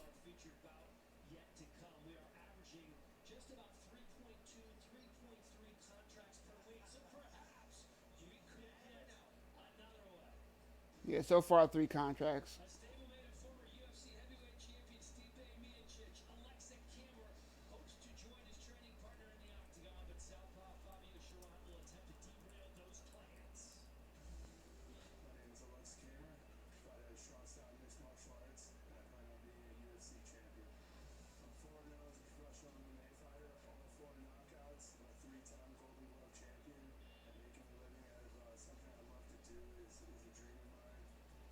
Both these guys are humongous. It's gonna be a fun one. Before we get to the main event, though, let's finish up our discussion on UFC 240. The co-main event I was really excited about: Cyborg versus Felicia Spencer. If you've been with me this whole stream, then you know I said it before. I said it today. I'll say it. I said it yesterday. I'll say it tomorrow. I will always watch a Cyborg fight. She comes to finish. Really exciting style. Felicia Spencer, I don't know much about her, but she looked really good in her debut against Megan Anderson, finding the finish there. I thought it was too much too soon. A lot of people are saying the story from that is Felicia Spencer surviving. She did look good. She had good stamina. She had really good elbows in the clinch. She's really tough. She ate some good shots. I think the story was Cyborg coming back off the first loss period, coming back from losing her title, coming back from Dana White saying she's afraid for the rematch after getting knocked out and her soul stolen in the first round of her fight with Amanda Nunes. I thought she'd come back looking like the same old Cyborg. I didn't think she was the type of person to let that keep her down, and I was correct. She came, she looked good. She looked, I think, if anything, more controlled. Did she get the finish? No, but she looked great throughout. She landed 138 strikes out of 234. She had a good pace. If anybody was watching, Joe Rogan had this weird-ass narrative from the second that Cyborg came out, and there's no disrespect to Joe Rogan, best in the game. I'm 100% a fan. One of the reasons I'm here doing this, and one of the reasons why I enjoy the commentary of the UFC when he's on the fight cards. But as soon as she came out, he's like, her weight cut's hard. So the fuck is everybody's weight cut, Joe Rogan? What are you talking about? And then after the first round, he says, oh, she's really exhausted. After she looked good all round, she's really exhausted. She looks absolutely tired. Second round, she looks fucking fantastic again. She looks really tired now, guys. It's crazy how tired she's about to be, I promise you. Third round looks fucking fantastic. She's used to 5-round fights. She finishes a lot of them first, second, third round, but we've seen her in 5-round fights since being in the UFC. This belief that she wasn't going to be able to get through 3 rounds, it didn't make sense to me. I didn't get it. I can't wait to hear Joe Rogan talk about it because he never runs away from any criticism. I know he'll mention it if he hasn't already in one of his GRE podcasts, which is a great podcast as well. Really recommend anybody to watch it. I didn't get the coverage. Dana White then, passes this rhetoric around all week that Cyborg may look for easier fights. Says that she didn't want to fight Nunes. What really happened, according to Cyborg's side and other sources, and what I believe, is that Cyborg was offered not only a fight with Nunes, but remember, this is her last fight on her contract. Dana White probably said, sign this 5-fight contract, fight Amanda Nunes for this amount of money and this many pay-per-view points and this blah, blah, blah, blah, blah, etc. And that's how you get your rematch. Cyborg said, no, I'm going to either wait to finish my contract out to sign one, or you're going to give me a better contract. Dana White said, no, we're going to do Holy Home, and, we'll talk to you later. Cyborg's not afraid to fight anybody. She's fought everybody that she can.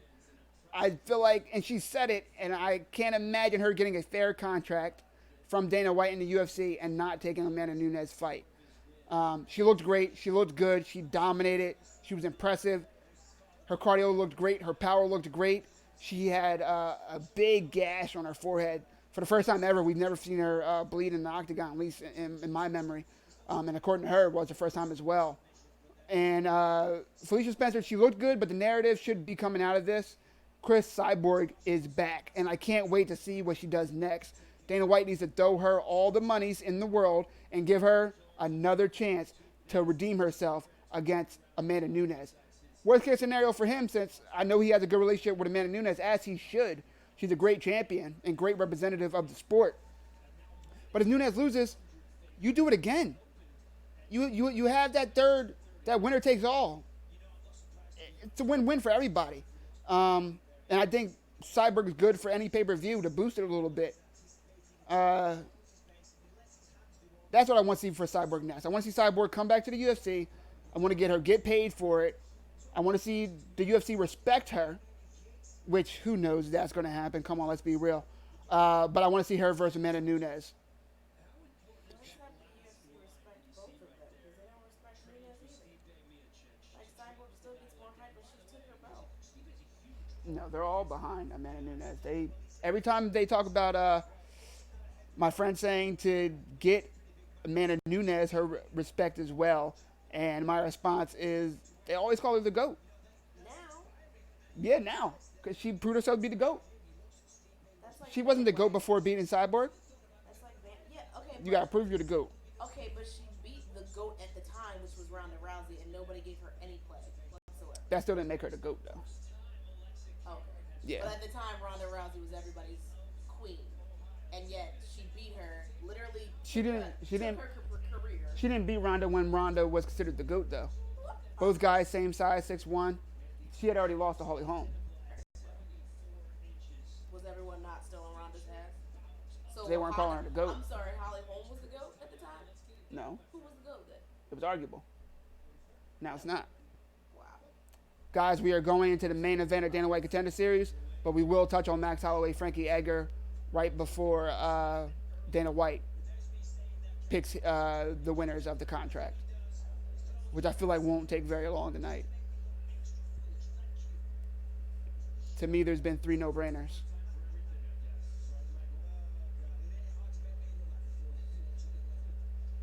Kamer versus Charant. Charant in the gray. Kamer in the blue. Kamer with a leg kick, body kick.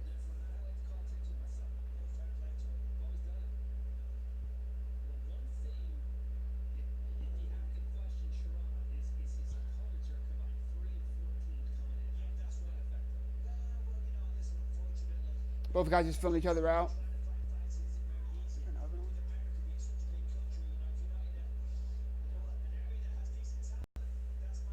350.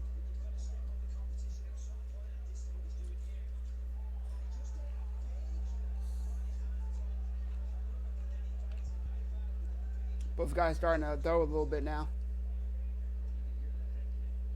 Kamer with more forward pressure. Has Charant in that danger zone.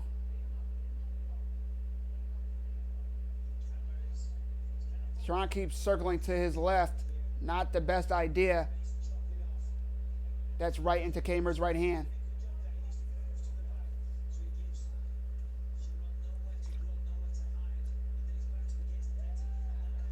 Nice head kick attempt from Charant. They have the both same reach advantage, but Kamer fighting longer.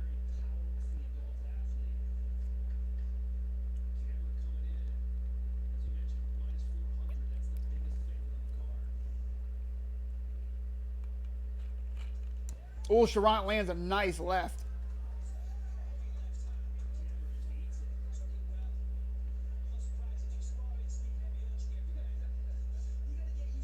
Oh, Kamer, a sparring partner of Stipe. That'll get you ready for a fight. Nice body shot from both men.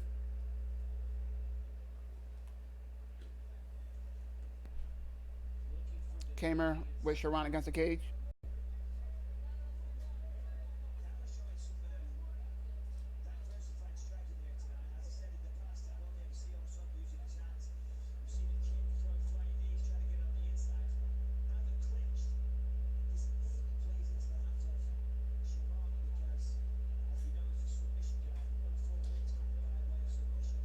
Kamer has Sharant pressed up against the cage. Sharant able to circle out.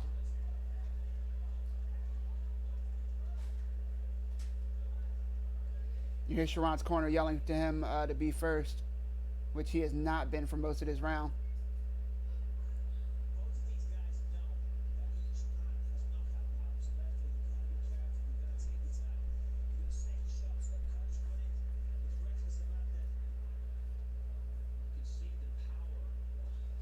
Oh, nice right from Kamer.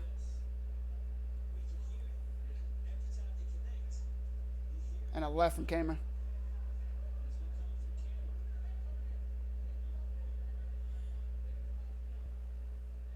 Sharant can't just keep backing up. Kamer's really fast, hard to counter.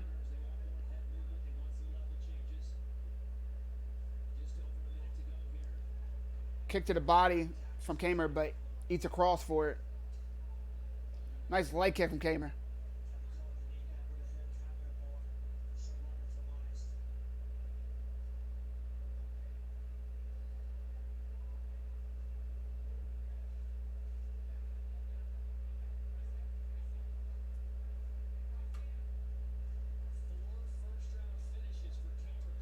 Oh, Sharant with a nice left off the break of that clinch.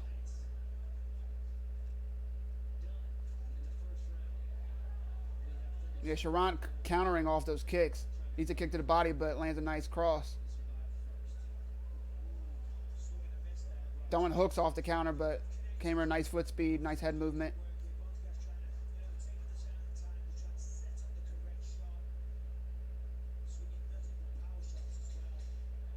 But Sharant can't just keep backing up. I think he lost his round. Oh, Kamer just misses a head kick.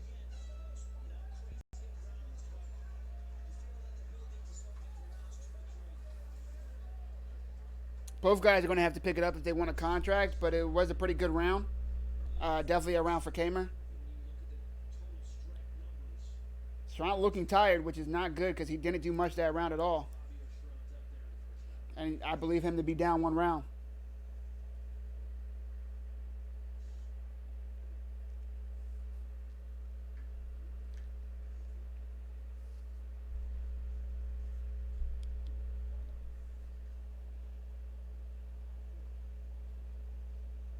Sharant 100% needs to start being first.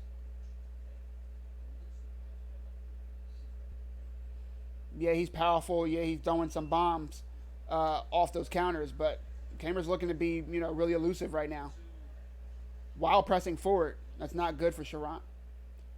He needs to make Kamer think twice about just charging forward.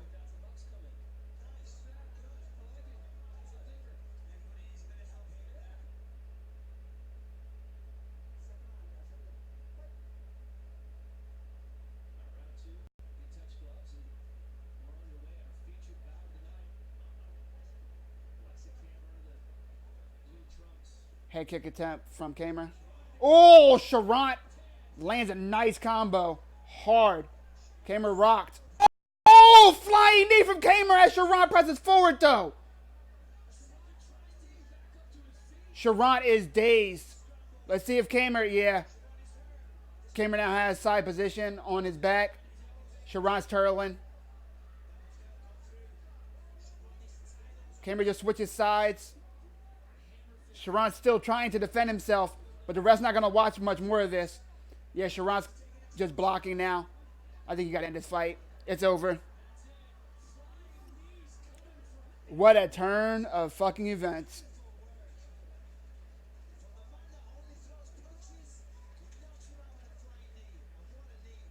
Wow.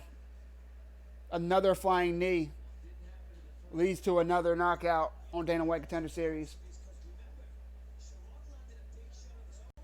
Sharant hurt Kamer.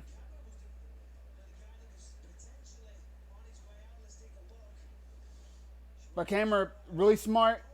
Yeah, he ate that left. Stumble.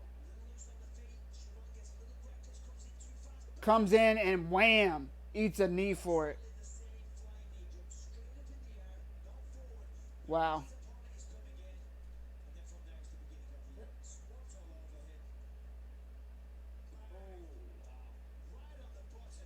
Sheesh.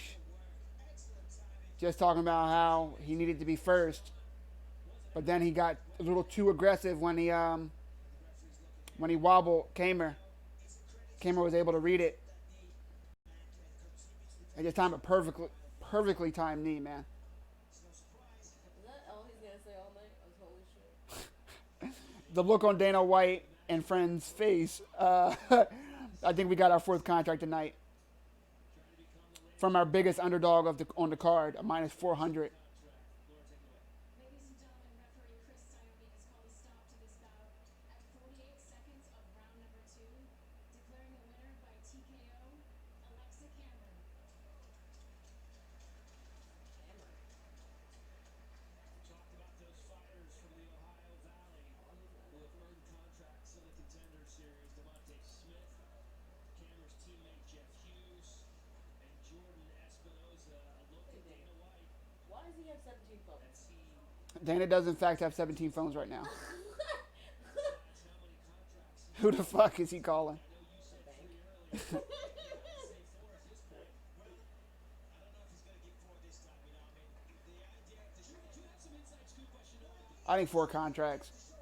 Bisbing's saying he doesn't think so, but I think there's 4 contracts tonight, guys. Let me know your thoughts. Bisbee there? Yeah, Bisbing's commentating. I didn't hear his accent. looks fantastic. You could make an argument for everybody that won a fight to your point. This guy, yes, with another flying knee finish. Ew, you know that hand is sweaty as shit. I mean, he gave it to him on a cruise. He basically wrote the contract. I think you almost have to do the That was a really good win from Kamer. Let's listen to his post-fight. I think he did enough to earn a contract. What's he doing? You know, just what's up? really. Okay. Interesting. All right, another big winner in Laura Zinka. She has the best job of the night. Gets to talk to the winners. Nothing but winners back here. Alexa, man, I know coming into this fight you had to give up a trip to go home to visit your family in Serbia. You haven't seen them in years. How happy are you with Yeah, the bro. decision not to go on that trip at this point? Wow, it's amazing. I'm going on trips every 2 to 3 months now. I swear to God. I'm excited. I don't even know what to say anymore. Kamer just excited. He said, fuck that vacation I missed. About to go on vacation every month. And then obviously the finish here in a second. But talk us Maybe through that's that so round. young. What was it? I knew the kid was gonna come out southpaw. I know he switched his stance. He's a strong dude. He's tall. He's big. And that's what kind of me. Like, real tall. That was a really good finish. Thank you. But yeah, you know, I saw him moving in his southpaw stance. We've been working our southpaw stances. We've had people coming to the gym.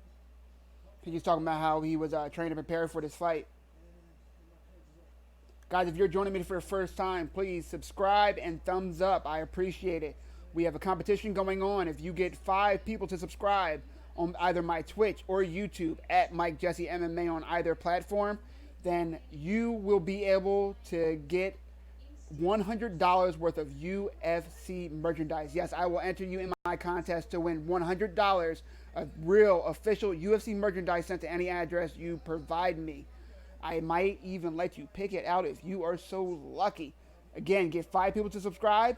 Tell me either via my inbox on Instagram, Twitter, Twitch, or YouTube, or comment on any of my videos, either my live broadcast or on my standing videos, and let me know that they followed because of you, and I will enter you into the pool to win $100 worth of real UFC official gear. I will announce the winner later in August. If we do not have enough people in that pool, then we'll just extend it, man. I am giving someone $100 worth of UFC gear, guaranteed. I promise you that.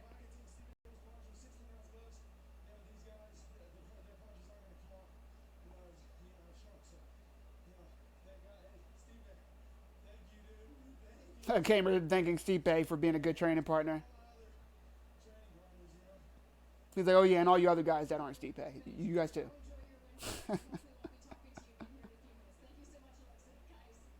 Before Dana reads those contracts in a couple minutes, let's talk about Max Holloway versus Frankie Edgar. A good fight, as close as what 2 of the judges had as a 5 rounds to none victory can be. It was pretty close. Frankie Edgar had his moments. He looked pretty good. He just looked undersized, which we've seen a lot in his career. I want to see Frankie go to 135. I think Frankie at 135 would be really exciting, really fun. I think his power would be a little bit different down there. I think his speed would translate well. I think his wrestling will translate well. I think it's another name in one of the most exciting divisions in the UFC. Next to 155 and 170, I think 135 is the next most exciting and deepest division. Bunch of killers down there, and I would love to see Frankie Edgar get added to that. For Max Holloway, I don't care who the fuck he fights. Just have him keep defending his belt, continuing that dominance. He looks really good. He wasn't able to get into that stalking predator mode we saw him get against Aldo twice, against Brian Ortega, against a lot of guys where you see him turn it up. He did turn it up like always in the third, fourth, fifth round, but he was never able to put Frankie in real danger. What he was able to do is land some more throughout the fight consistently. And he was able to, for the most part, stay upright and not let Frankie get any, really significant takedowns and control. He kept the distance. He used his reach advantage pretty well, used his size really well, looked to be the bigger fighter, mixed it up, kicks, strikes, kicks, punches, elbows. Looked really good. Nice to see him come back off that loss, being the second champion to come back off a loss and defend a belt. The first, of course, being his fellow Hawaiian, BJ Penn. We're not going to get started talking about BJ Penn being matched up with Nick Lentz. We will talk about it at a later date. Come the fuck on, Dana White is my response to that. Stop giving these man fights. Anyway. But for Max Holloway, I want to see him just fight the next contender. That is Volkanovski. It would be cool to see him do it in Australia because I think that would be humongous for that card. But he's been fighting a lot. He fought Brian Ortega less than a year ago and then fought Dustin Poirier back in April. Let him get some time off and relax. He's been in, and then he just had this 5-round fight with Frankie Edgar. Time to let that man rest a little bit and get some time off. I don't want to see him come back in 2 months, 2 or 3 months. That's just not enough time, in my opinion. It's obviously up to Max and his team. He said he wants to see how healthy he is and go from there. But even if it's later this year in MSG or maybe the New Year's card, we'd definitely love to see Max Holloway versus Volkanovski. We'll talk about that card as it gets closer, or that fight once it gets announced at least. But Volkanovski is going to be a new type of opponent for him. Huge for this weight class. Not in height, but in just width and mass. He's a really big guy. Used to be over 205 pounds and now fighting at 145. So that's going to be a new wrinkle for Max Holloway to try to overcome. I can't wait to see it. Again, guys, if you're joining me for the first time, I appreciate it. Please subscribe, thumbs up. Get other people to subscribe and at you, or let me know what your username and let me know that they subscribe because of you. If you get 5 people to do so, then I'll enter you into winning $100 worth of real UFC merchandise. The next time I will be live will be for UFC Robbie Lawler versus Kobe Covington this Saturday at 3 p.m. Eastern. Do not miss that card and do not miss my coverage. I will also be dropping predictions later this week.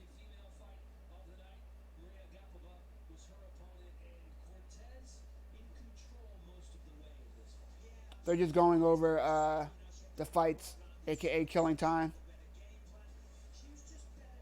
Well, Dana calls the back. Right. Dana just signing those checks. He will be back. Did they get a sign-on bonus? They get like an entry-level contract, $12,000.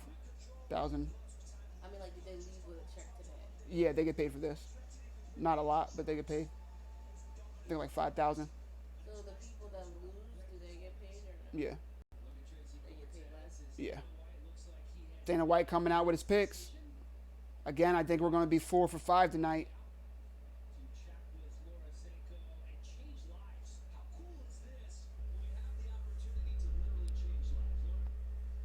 another great night of fights. I won't belabor the point. Let's talk about who's going in. Let's get Who's the end of that card? Here we go, first fight.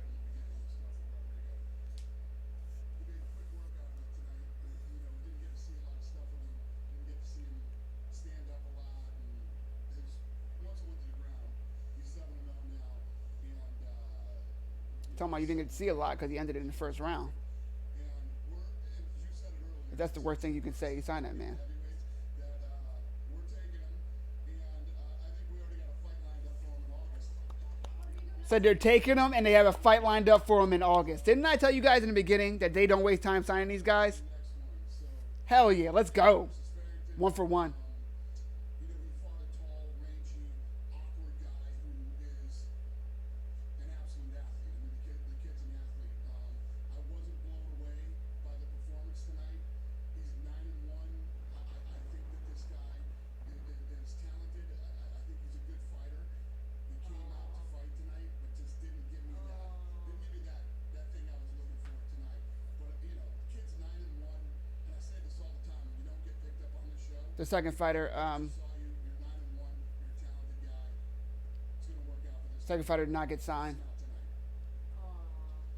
Move on. But as we see, this is a good showcase for them. Where do I begin with this one? So, Someone just recently got signed on PFL by being honest, by losing. first walked out. Well, winning in the UFC, but not in the Dana White Contender Series, not getting a contract. You got this little girl that, looks like you want a young J-check. Her stance, the way she stands, everything else, and she starts lighting Tracy Cortez up, and I'm like, oh god, she's gonna walk over this girl. This is gonna be a really one-sided fight. I was right, but with the wrong person. It was a one-sided fight. Dana White saying he thought Cortez was about to get dominated, wound up doing the dominating. Signer. Signer, signer, signer. Made me cry like 3 or 4 times tonight. She's got a ton of heart, a ground, stand up. She only knows one thing: move forward. Dana White just singing her praises. Let's go. I can't say enough good things about her. So sign her. Tracy, come on over here. You're in. Tracy Cortez getting a contract. Everybody should be standing and clapping right now. Stand the fuck up and clap. Pretty much made the decision right there. But let me start by saying this. I say it all the time. Such a powerful story. Make a fight. And Really happy to see her Steve Wynn get signed. is a very talented guy, and I think that you're going to see and hear from this kid again. Now talking about Cruz against Wynn, saying Cruz just looks mean. When you look at Wynn was real good as well. looks mean, He's like, no, I gotta go over there. nicest guy in the world. Dana White says Cruz looks mean. Cruz just puts on a big smile. He looks mean, he fights mean, he's nasty, he moves forward, he tries to finish. Dana White's about to sign this man. Exactly what I'm looking for. Let's go. I mean, he's like, I pretty much said it while I was out there. He's in. And Cruz is signed, as he said, as Cruz was still in the cage. The first round of this fight, We're 3 for 3 on our picks, guys. start engaging, this is going to be a fight. And this kid is big, strong, well-rounded. Now he's 5-0. And Stipe Miocic already called me and said he better get into the UFC. Oh, that's what it's called. I'm not saying no to Stipe. And Dana White saying he is not saying no to Stipe signing the 5th and final fighter.